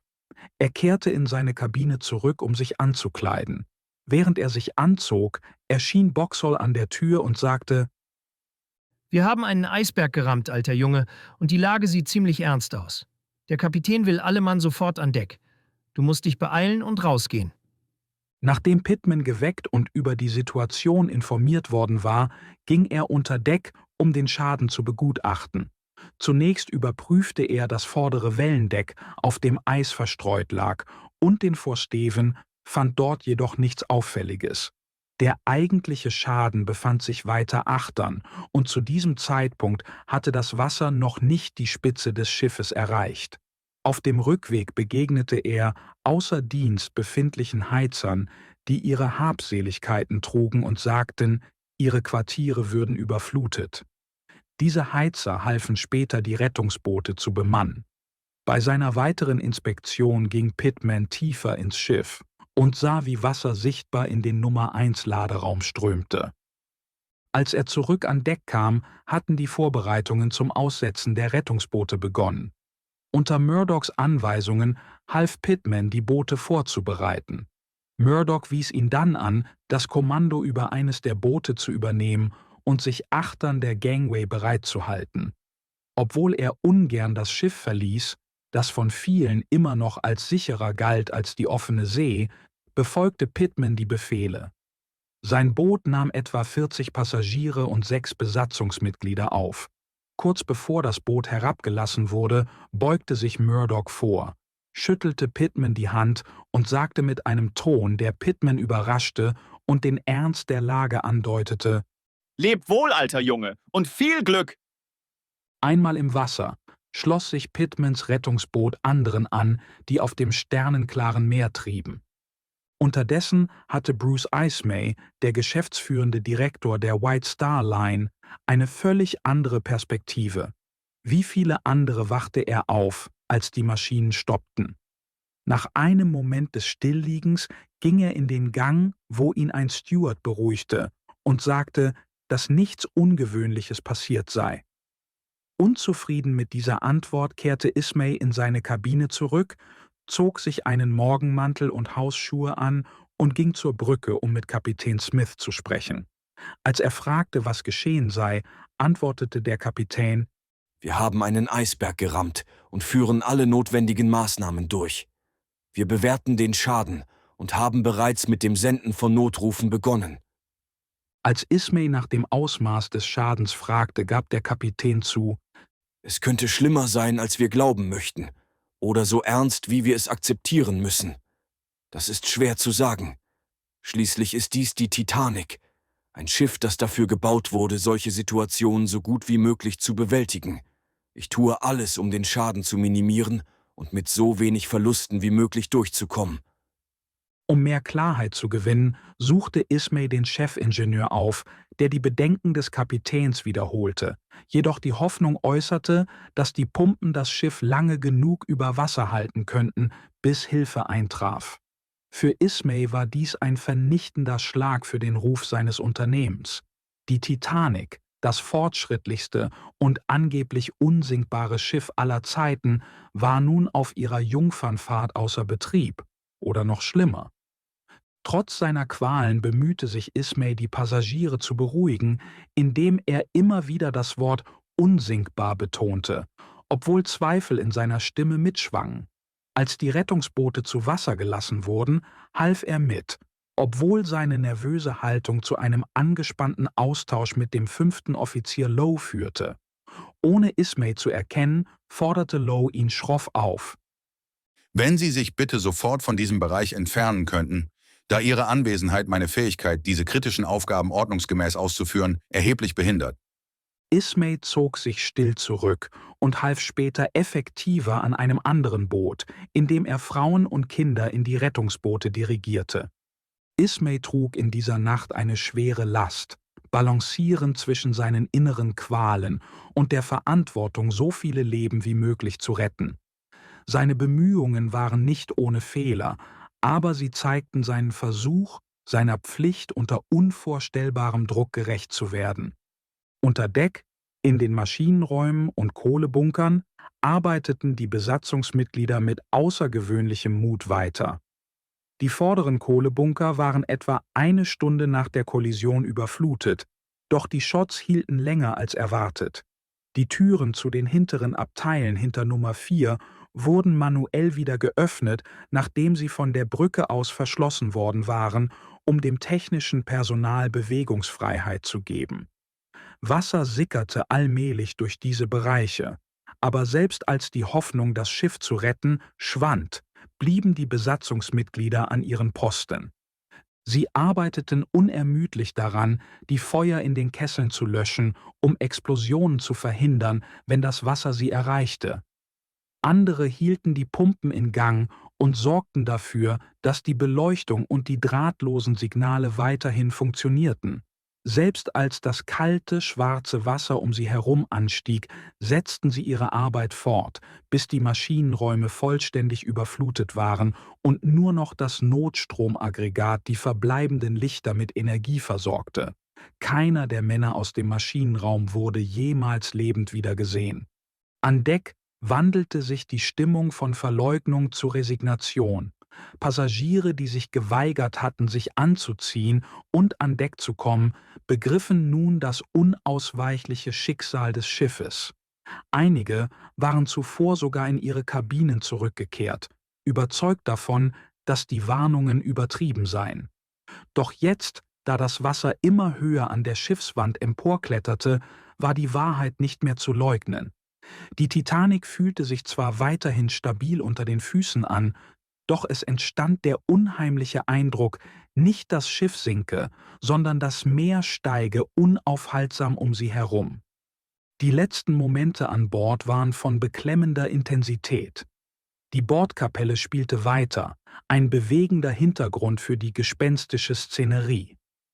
Die Passagiere drängten sich auf den beleuchteten oberen Decks und beobachteten, wie die Rettungsboote in der Dunkelheit verschwanden. Einige klammerten sich an die verzweifelte Hoffnung auf Rettung, kletterten über die Reling und sprangen ins Wasser. Der Sturz betrug nun weniger als 6 Meter, war aber immer noch gefährlich. Viele, die sprangen, verletzten sich schwer oder ertranken sofort. Ihre platschenden Aufschläge waren ein bedrückendes Echo des nahenden Endes. Mitten im Chaos setzten aktestillen Heldentumszeichen der Menschlichkeit. Ein Decksteward, der für die Stühle an Bord verantwortlich war, band weiterhin Stühle zusammen und warf sie über Bord, in der Hoffnung, dass sie den Menschen im eiskalten Wasser als provisorische Rettungsflöße dienen könnten. Thomas Andrews, der Konstrukteur der Titanic, schloss sich ihm in dieser ernsten Aufgabe an. Andrews, der die ganze Nacht damit verbracht hatte, Passagiere zu ermutigen und zu unterstützen, wurde nun dabei beobachtet, wie er Stühle ins Wasser warf. Eine schwache Hoffnung gegen die gnadenlose See.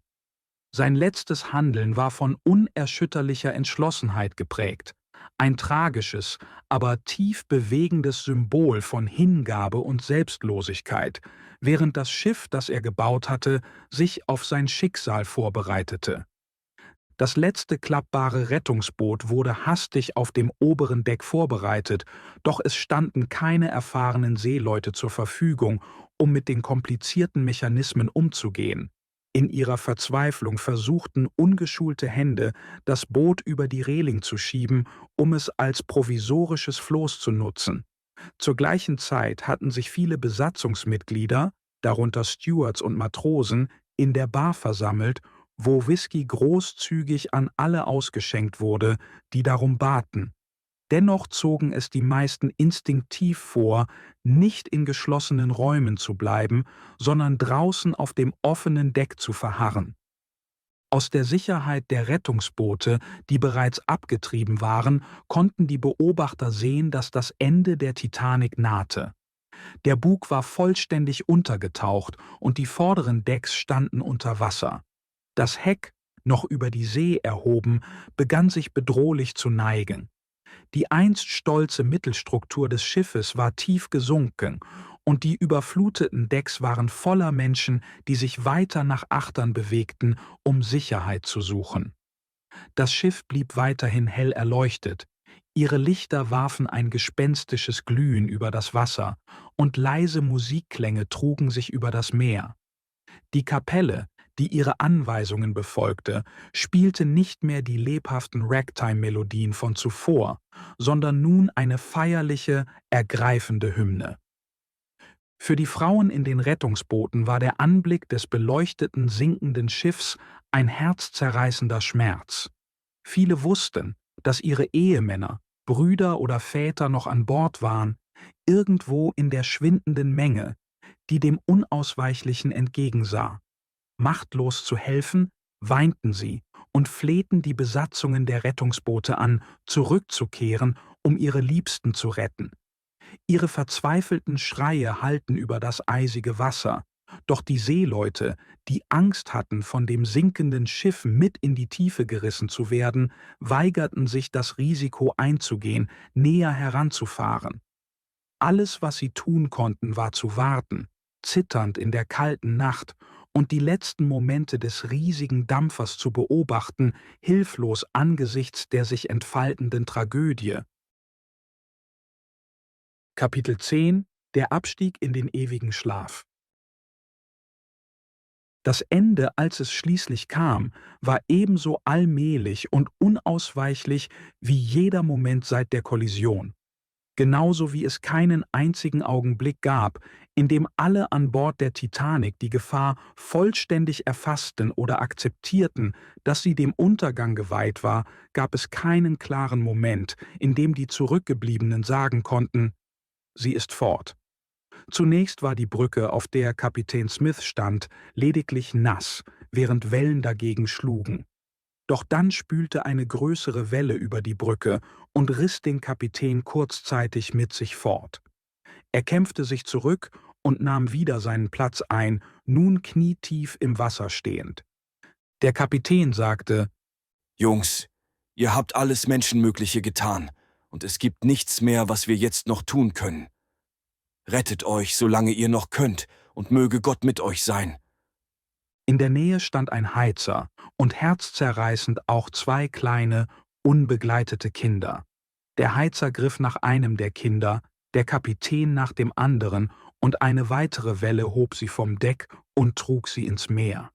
Das Deck des Schiffes neigte sich immer steiler, das Wasser kroch höher, als würde es das Schiff Stück für Stück verschlingen.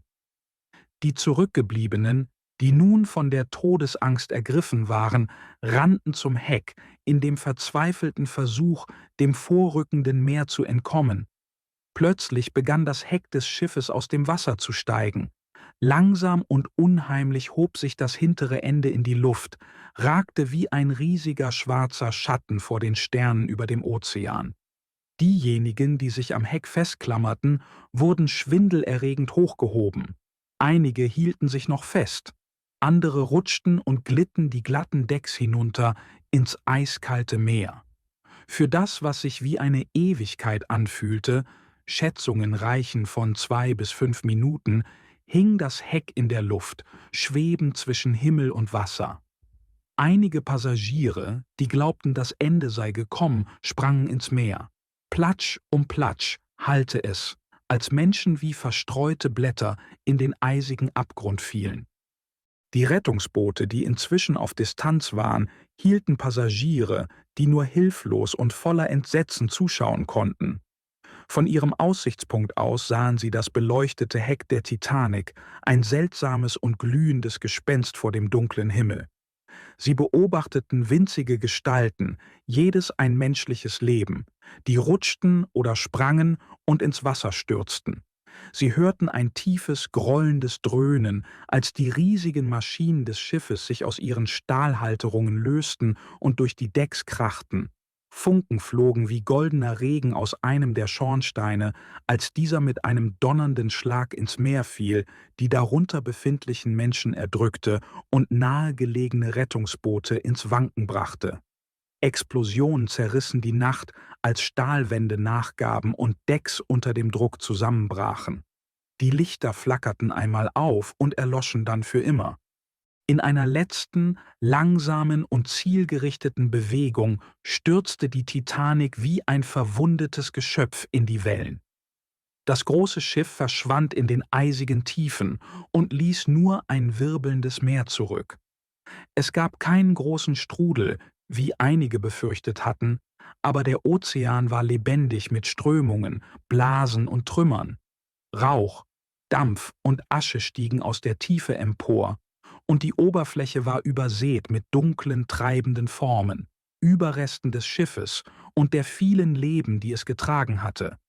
Die Titanic, einst ein Symbol menschlichen Stolzes und Fortschritts, lag nun am Grund des Atlantiks, ihre Räume noch möbliert, ihre Uhren noch tickend, für immer den stillen Tiefen verloren.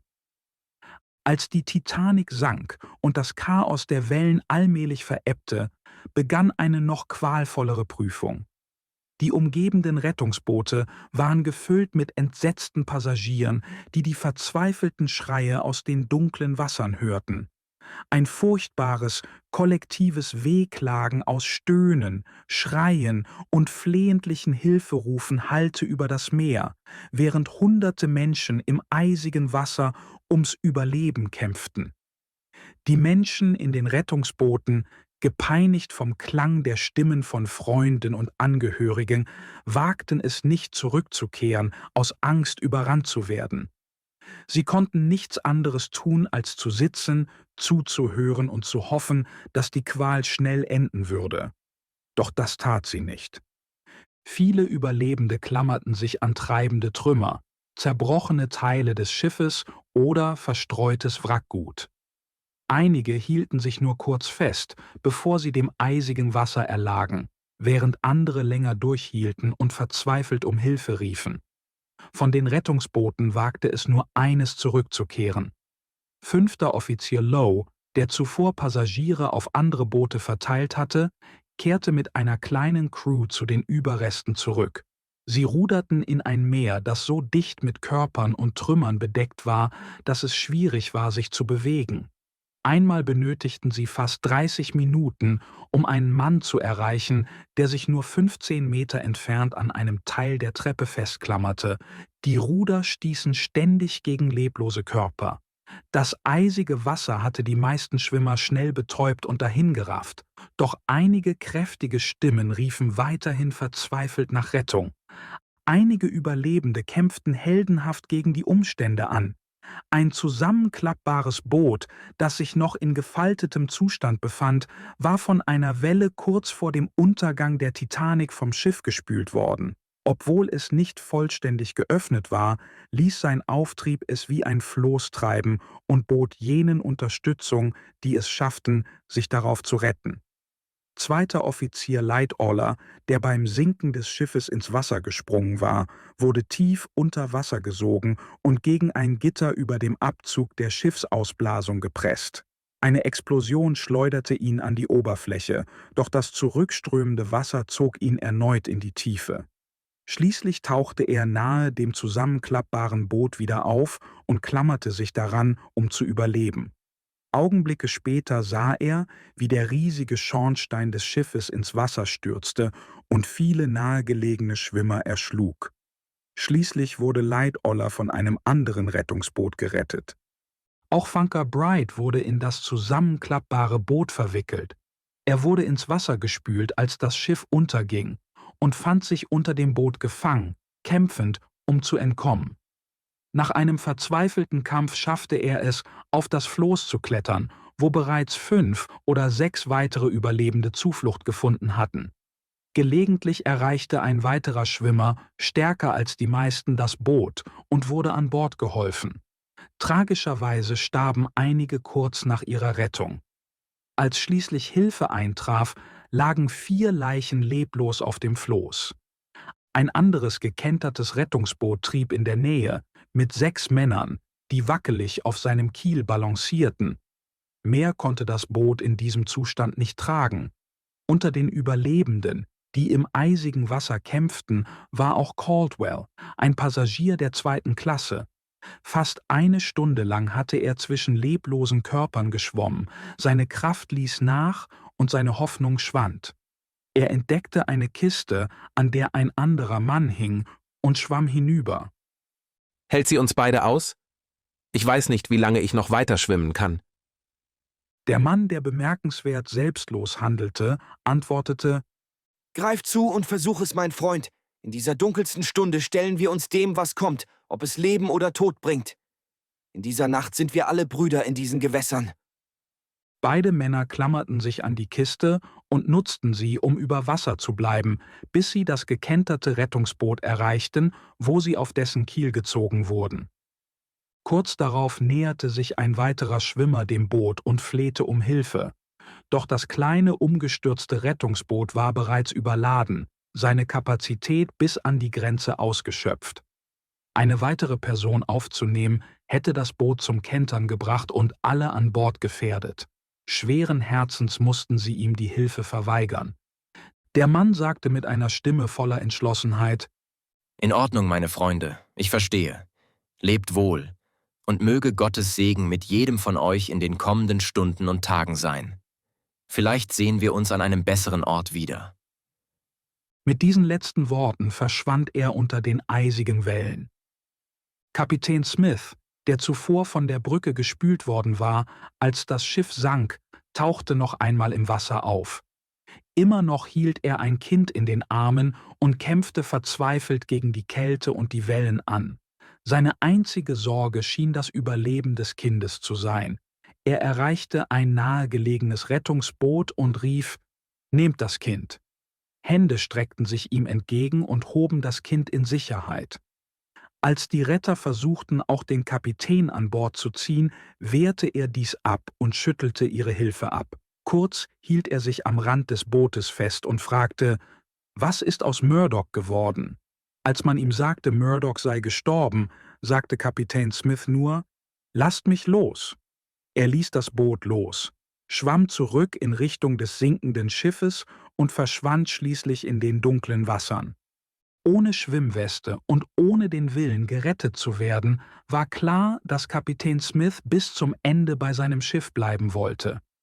In den eisigen Tiefen nahe dem Wrack fand er seine letzte Ruhestätte, vereint im Tod mit dem Schiff, das er kommandiert hatte. Die Willkür des Schicksals in einer Tragödie wie dem Untergang der Titanic zeigte sich deutlich an jenen, die trotz ihrer Rettung in einem Rettungsboot ums Leben kamen, und an jenen, die das Chaos im Zentrum der Katastrophe wie durch ein Wunder überlebten. Zu den erstaunlichsten Rettungen gehörte die des Colonel Gracie von der United States Army. Er sprang von einem der höchsten Decks, als das Schiff sank, und wurde von diesem mit in die Tiefe gerissen. In den eisigen Tiefen verschluckt, wurde er heftig herumgewirbelt und weiter hinabgezogen, als es überlebensfähig schien. Was ihn rettete, war die massive Explosion, die nach dem Verschwinden des Schiffes unter der Wasseroberfläche stattfand. Rückblickend sagte Colonel Gracie: Es fühlte sich an, als hätte mich eine immense Kraft nach oben geschleudert. Vielleicht war es eine Folge der Explosionen unter Wasser. Ich erinnerte mich an schreckliche Geschichten von Menschen, die bei solchen Ereignissen lebendig gekocht wurden.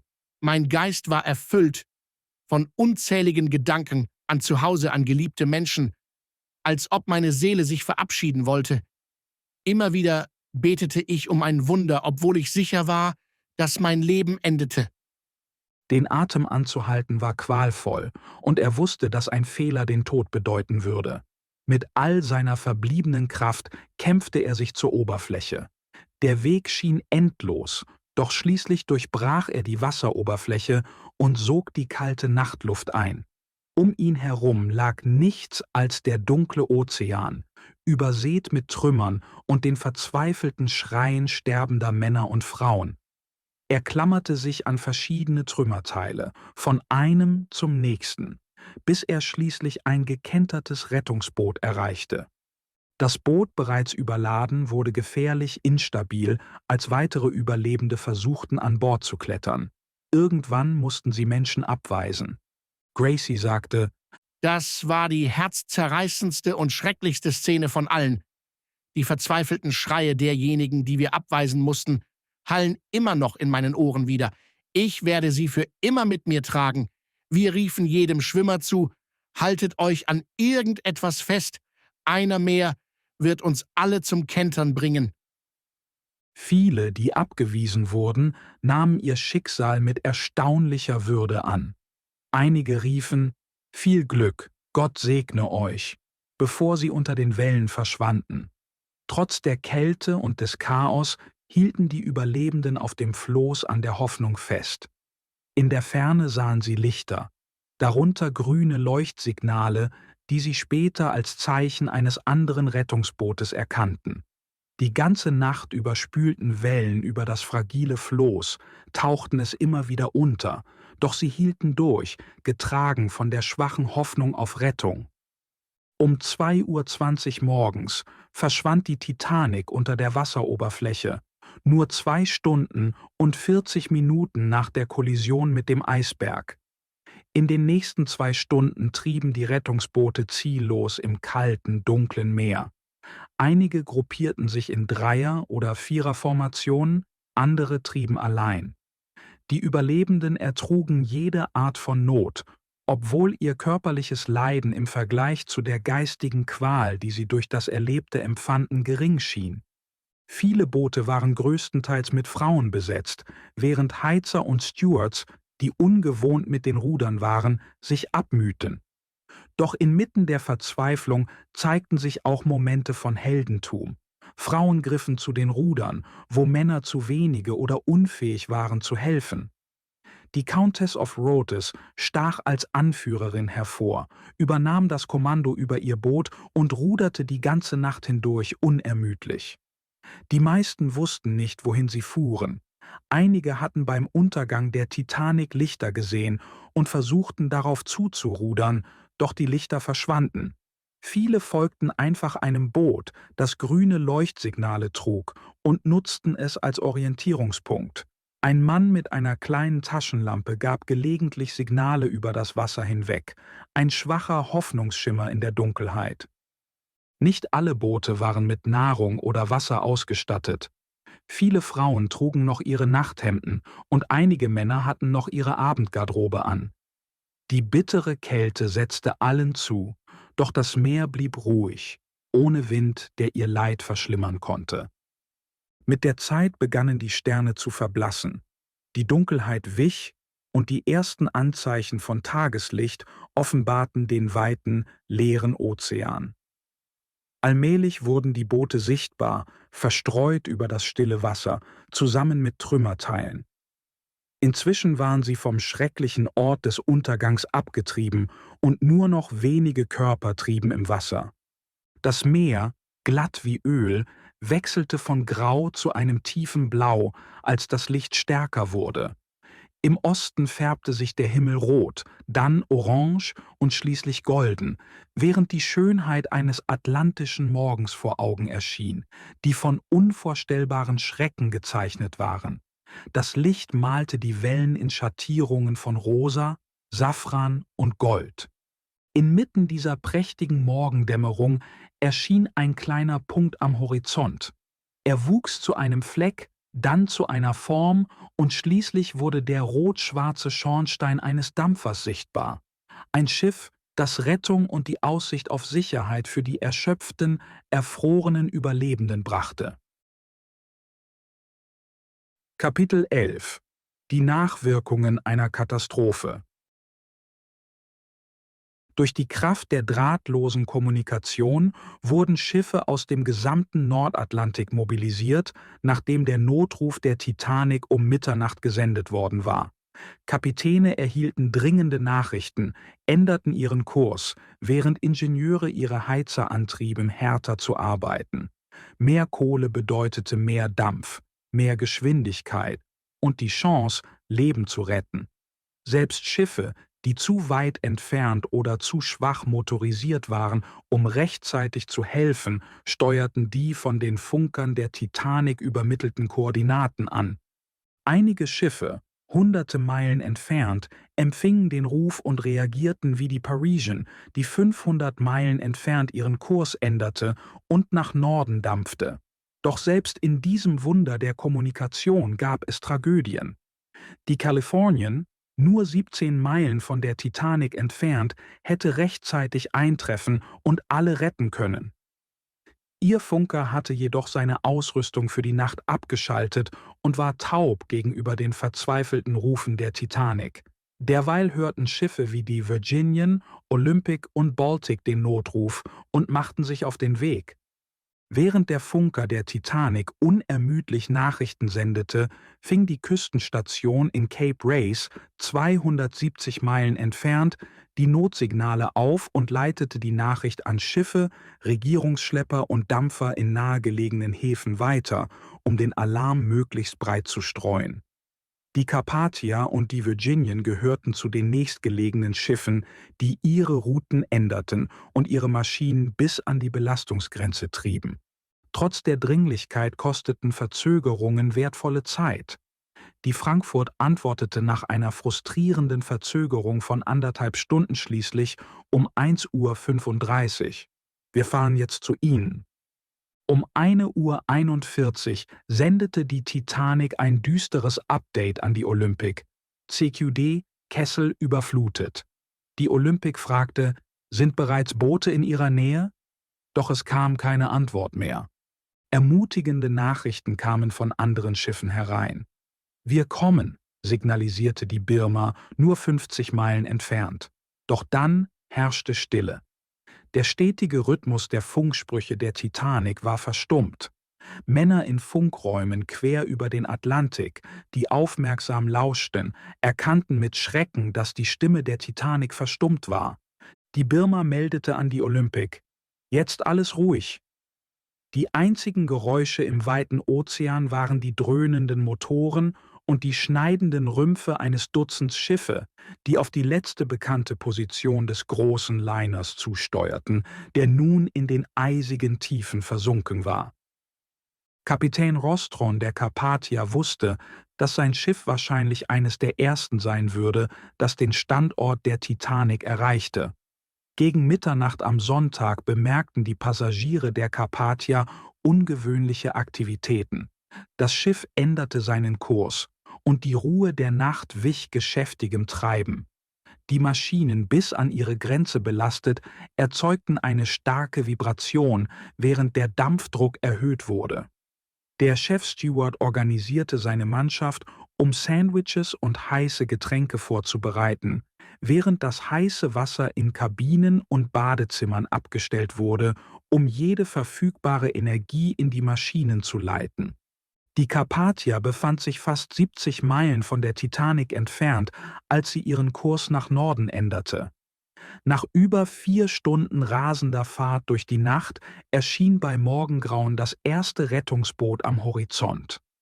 Als das Schiff sich näherte, sah die Besatzung weitere Boote, Wrackteile und treibendes Eis. Kapitän Rostron stoppte in sicherer Entfernung, um sich auf die Aufnahme der Überlebenden vorzubereiten. Seilleitern, Leinenschlingen und die Fallrebs wurden eingerichtet, um die Passagiere an Bord zu bringen, insbesondere jene, die zu schwach waren, um selbst zu klettern. Die Passagiere der Carpathia drängten sich an den Relings und beobachteten die Rettungsaktion. Im ersten ankommenden Rettungsboot befanden sich Frauen und Kinder, einige in Abendkleidern, andere in Pelzmänteln, hastig über Nachthemden geworfen und wieder andere in Lumpen oder Schals gehüllt. Einige Frauen waren verletzt, andere kaum bei Bewusstsein und alle trugen den Ausdruck puren Entsetzens. Weinende Babys und Verletzte unterstrichen die Tragödie des Augenblicks. Mit dem Eintreffen weiterer Boote setzte sich die Rettung der etwa 700 Überlebenden über Stunden fort. Das letzte Rettungsboot wurde nach 7 Stunden auf See an Bord genommen. Überlebende kletterten Leitern hoch oder wurden in Schlingen hochgezogen, wo Stewards sie mit Rum und Brandy versorgten, um die Ohnmächtigen zu stärken. Erschöpfte Passagiere wurden zu provisorischen Betten gebracht oder in den Salon geführt, wo heiße Getränke und Nahrung bereitstanden. Die Besatzung der Carpathia arbeitete unermüdlich, um den gezeichneten Überlebenden Trost und Pflege zu spenden. Doch die Rettung brachte neben Erleichterung auch unermessliches Leid. Mit jedem ankommenden Boot suchten die Geretteten verzweifelt nach geliebten Menschen unter den Überlebenden. Als klar wurde, dass keine weiteren Boote mehr kommen würden und das wahre Ausmaß der Katastrophe erkannt wurde, brach auf der Carpathia tiefe Trauer aus. Frauen, die während der Katastrophe stark geblieben waren, brachen in hysterisches Weinen aus und schrien nach verlorenen Angehörigen. Manche Überlebende erlagen dem Schock, verloren den Verstand, während andere trotz Rettung tragisch verstarben. Die Passagiere der Carpathia gaben ihre Kabinen auf und teilten ihre Kleidung mit jenen, die halbnackt aus dem eisigen Meer gezogen worden waren. Allmählich linderte die Erschöpfung, die resignierte Stille und die medizinische Versorgung das Chaos. Die Toten, einschließlich derer, die zu spät gerettet wurden, wurden mit Würde dem Meer übergeben. Mit ihrer bedrückenden Fracht nahm die Carpathia Kurs auf New York, beladen mit der Last einer unfassbaren Tragödie. Während die Carpathia Überlebende rettete, erreichte die Californian den Unglücksort und übernahm die Suche nach weiteren Überlebenden. Es wurde entschieden, dass die Californian weiter nach Überlebenden suchen würde, während die Carpathia mit voller Geschwindigkeit direkt nach New York fuhr. Andere Schiffe, die auf den Notruf reagiert hatten, kamen später am Morgen an, um bei der Suche zu helfen, oder kehrten um, nachdem sie von der Carpathia erfuhren, dass keine weiteren Überlebenden mehr gefunden worden waren. Unterdessen herrschte an Land Verwirrung und ein Mangel an verlässlichen Informationen. Früh am Montagmorgen erreichte die Nachricht New York und London, dass die Titanic einen Eisberg gerammt hatte und schwer beschädigt sei, doch es gab keine weiteren Details. Später verbreitete sich eine unbestätigte Meldung, die behauptete, die Titanic werde von der Virginian nach Halifax geschleppt und alle Passagiere seien in Sicherheit. Dieser falsche Bericht wurde am Montag in den Londoner Abendzeitungen veröffentlicht und fand sogar Eingang in die frühen Ausgaben der Dienstagspresse, begleitet von Geschichten, die die angeblich knappe Rettung des Schiffes feierten. Selbst die Verantwortlichen der White Star Line hatten am Montag keine genauen Informationen. In den Büros der Reederei in New York drängten sich Journalisten und besorgte Angehörige der Passagiere, um Neuigkeiten zu erfahren. Doch der Glaube an den unsinkbaren Ruf der Titanic überschattete die Furcht vor einer größeren Katastrophe. Franklin, der Vizepräsident des American Trust, dem die White Star Line gehörte, äußerte sich am Montag entsprechend der unsicheren Lage. Wir haben keine direkte Nachricht von der Titanic erhalten, aber wir sind vollkommen überzeugt von der unsinkbaren Konstruktion des Schiffes. Das Ausbleiben der Marconi-Nachrichten bedeutet nichts. Es könnte an atmosphärischen Störungen, nahegelegenen Schiffen oder anderen kleinen Problemen liegen. Wir sind nicht besorgt um den Verlust des Schiffes, da es nicht sinken kann. Allerdings bedauern wir die Unannehmlichkeiten, die dem reisenden Publikum entstanden sind. Selbst wenn die Titanic vorne tiefer liegt, ist sie in der Lage, in diesem Zustand unbegrenzt zu schwimmen. Dieses Wort, unsinkbar, wurde weiterhin verwendet, doch jetzt hatte es eine tragische Ironie, denn das Schiff lag längst auf dem Grund des Ozeans. Am Dienstagmorgen, als das volle Ausmaß der Katastrophe bekannt wurde, zerbrachen diese mutigen Behauptungen. Franklin musste die Presse erneut ansprechen, diesmal in einem Ton der Reue. Ich übernehme die volle Verantwortung für meine frühere Aussage. Ich habe sie in dem Glauben getroffen, dass sie wahr sei. Der Vorfall mit der Olympic, als sie mit dem Kreuzer Hawke kollidierte, überzeugte mich, dass diese Schiffe, sowohl die Olympic als auch die Titanic, wie Schlachtschiffe gebaut sind und nahezu jedem Unfall, insbesondere einer Kollision, standhalten können. Ich habe diese Aussage in gutem Glauben gemacht, aber ich muss nun akzeptieren, dass sie ein Irrtum war, wie die Tragödie bewiesen hat. 3 Tage lang, während die Carpathia unermüdlich durch eisige Gewässer und offenes Meer nach New York fuhr, erlebte die Welt den Schock einer beispiellosen Katastrophe. In New York versammelten sich Menschenmengen vor den Büros der White Star Line, überwältigt von Trauer, Wut und der verzweifelten Suche nach Neuigkeiten. Nach und nach trafen die Listen der Überlebenden von der Carpathia ein. Jeder Name brachte Hoffnung oder bestätigte den Kummer. Schließlich, als alle Namen aufgenommen, überprüft und nochmals geprüft waren, stand die schreckliche Realität fest. 703 Überlebende, 1303 Tote. Die Tage des Wartens in New York waren geprägt von Angst, Hoffnung und Verzweiflung, während Familien und Freunde der Titanic-Passagiere vor den Büros der Reederei ausharrten. Die Emotionen kochten hoch zwischen Momenten der Erleichterung und Dankbarkeit für Überlebende und verheerender Trauer um die Verlorenen. All dies gipfelte am Donnerstagabend, als die Carpathia endlich in New York ankam und die geretteten Passagiere an Land brachte. Die Behörden ergriffen strenge Maßnahmen, um Ordnung zu wahren und der Tragweite des Ereignisses gerecht zu werden. Der Zugang zum Hafen wurde streng bewacht. Nur Personen mit einer eindeutigen Verbindung zu den Überlebenden oder offiziellen Aufgaben durften hinein. Selbst die Carpathia war vor unerlaubtem Zutritt geschützt. Zollbeamte und Reporter durften das Schiff nicht betreten, obwohl Journalisten trotz des regnerischen Abends in kleinen Booten ihr Glück versuchten, sich dem Schiff zu nähern. Doch die Carpathia glitt unbehelligt weiter, lautlos den Hudson River hinauf, eingehüllt in Nebel. Am Pier warteten Krankenschwestern, Ärzte und Rettungsteams bereit für das Schlimmste, nachdem Gerüchte über den Zustand der Überlebenden die Runde gemacht hatten.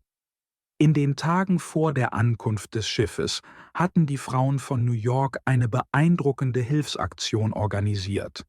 Sie sammelten Geld und Kleidung für die Mittellosen, insbesondere für die Passagiere der 3. Klasse. Diese Freiwilligen standen im kalten Regen bereit, entschlossen, Trost und Unterstützung zu bieten. Endlich tauchte die Carpathia auf, langsam näherte sie sich dem Pier der White Star Line. Fotografenblitze erhellten die Szenerie, eine stille Würdigung der Ankunft des Schiffes. Nach dem Anlegen blockierten Absperrungen die Sicht der Menge, nur gelegentlich waren Blicke auf die Gangway möglich, über die die Überlebenden zu Boden gebracht wurden. Der Prozess verlief langsam und feierlich, unter sorgfältiger Überwachung. Ein Beobachter beschrieb den Moment eindrucksvoll und sprach von den Gefühlen, die sich in den Gesichtern der Überlebenden spiegelten. Einige wirkten dauerhaft erschrocken oder gequält, während andere wie eingefroren in Schock oder Wut erschienen. Viele waren benommen und unfähig, das Erlebte vollständig zu begreifen. Einige Überlebende wurden auf Tragen getragen oder von Krankenschwestern gestützt, während andere sich auf Besatzungsmitglieder stützten, um Hilfe zu erhalten. Sie trafen entweder in emotionalen, tränenreichen Wiedervereinigungen auf ihre Angehörigen oder standen der erschütternden Realität gegenüber, dass niemand auf sie wartete. Zu den herzzerreißendsten Anblicken gehörten 5 oder 6 Babys, die ohne ihre Mütter vom Schiff getragen wurden. Viele von ihnen waren nicht identifizierbar, ihre Identitäten gingen im Chaos der Katastrophe verloren. Doch entgegen aller Wahrscheinlichkeit waren diese winzigen, zerbrechlichen Leben bewahrt worden, ein kleiner Hoffnungsschimmer inmitten der Tragödie. Als die Überlebenden von der Carpathia gingen, lastete die düstere Realität schwer auf den Köpfen der Beobachter. für jede Person, die den festen Boden erreichte, am Leben, aber gezeichnet durch körperliche, emotionale oder finanzielle Narben, waren 2 gestorben. Viele trieben nun in den kalten arktischen Gewässern oder ruhten stumm im tiefen Ozeantal, wo die Titanic verschwunden war. Dieses erschütternde Ungleichgewicht zeichnete ein tragisches Bild des Verlustes. Als fast alle Passagiere das Schiff verlassen hatten und sich die Menge am Pier langsam auflöste, trat eine letzte Figur hervor: Bruce Ismay.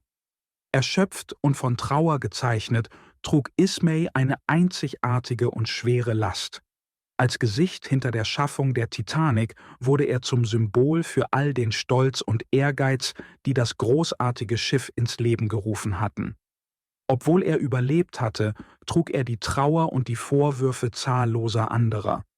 Ismay begegnete diesem Sturm nicht mit Scham. Er hatte keinen Grund zur Scham, sondern mit stiller Würde. Er konzentrierte sich auf praktische Hilfe für andere und weigerte sich, sich gegen die Welle von Kritik und Bitterkeit zu verteidigen, die bald folgen sollte. In New York strömten Wellen von Mitgefühl und Unterstützung zu den Trauernden und Bedürftigen. Hilfe und Freundlichkeit umgaben jene, die so sichtbar gelitten hatten. Doch für Bruce Ismay gab es keine solche Anteilnahme. Von allen, die in jener Nacht die Gangway hinuntergingen, brauchte vielleicht er das meiste Mitgefühl, doch er erhielt keines. Die majestätischen Symbole von Ehre, Ruhm und Zeit, die einst die große Treppe der Titanic schmückten, liegen nun zerschmettert in den Tiefen des Ozeans.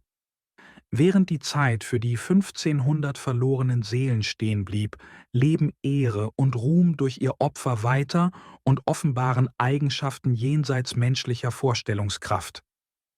Die Titanic verkörperte den menschlichen Hochmut angesichts der Macht der Natur. Ihre luxuriösen Annehmlichkeiten schufen eine trügerische Sicherheit, doch die stählernen Wände waren der Kraft des Ozeans nicht gewachsen. Dieses fehlgeleitete Vertrauen in die Unverwundbarkeit des Schiffes führte zu einem verheerenden Erwachen. Der Tod kam unerwartet und verwandelte eine Nacht voller Luxus in eine Tragödie. Die Menschen an Bord standen ihrem Schicksal inmitten von Komfort und Eleganz gegenüber, während die kalte Realität langsam aus der Dunkelheit hervortrat. Weder Helden noch Feiglinge lassen sich einfach durch Überleben oder Verlust definieren. Was zählt, ist die kollektive Reaktion auf die Krise. Obwohl der Tod viele forderte, konnte er den menschlichen Geist in dieser ultimativen Prüfung der Zivilisation nicht brechen. Passagiere aus allen Gesellschaftsschichten stellten sich dieser Prüfung mit bemerkenswerter Würde. Trotz eines Lebens in Wohlstand zeigten viele in ihren letzten Momenten eine stille Tapferkeit, indem sie ruhig standen und ihrem Schicksal entgegentraten. Die Besatzung bewies außergewöhnliche Hingabe. Obwohl sie hastig zusammengestellt und ohne militärische Ausbildung war, hielt sie ihre Posten mit bemerkenswerter Entschlossenheit. Besonders die Arbeiter im Maschinenraum verkörperten diesen Geist, indem sie die Systeme am Laufen hielten, selbst als das Wasser um sie stieg. Ihr Opfer war ein Beispiel für die maritime Tradition, etwas Größerem als sich selbst zu dienen. In der Dunkelheit und angesichts der steigenden Fluten zeigten sie die menschliche Fähigkeit zu selbstlosem Mut. Die Crew im Maschinenraum, die sich ihrer Expertise und ihrem unausweichlichen Schicksal voll bewusst war, blieb bis zum Schluss an ihren Stationen. Überall auf dem Schiff setzten andere ihre Pflichten fort. Von Schiffsjungen, die Vorräte brachten, über Postangestellte, die Briefe retteten, bis hin zu Zahlmeistern, die Wertgegenstände sicherten, und Stewards, die sich um die Passagiere kümmerten. Diese reine Ausübung von Pflicht entsprang nicht Befehlen, sondern dem Charakter. In dieser Krise offenbarte sich die wahre menschliche Natur, nicht als Beweis der Überlegenheit irgendeiner Gruppe, sondern als Zeugnis des Mutes und der Würde, die Furcht und Tod übersteigt.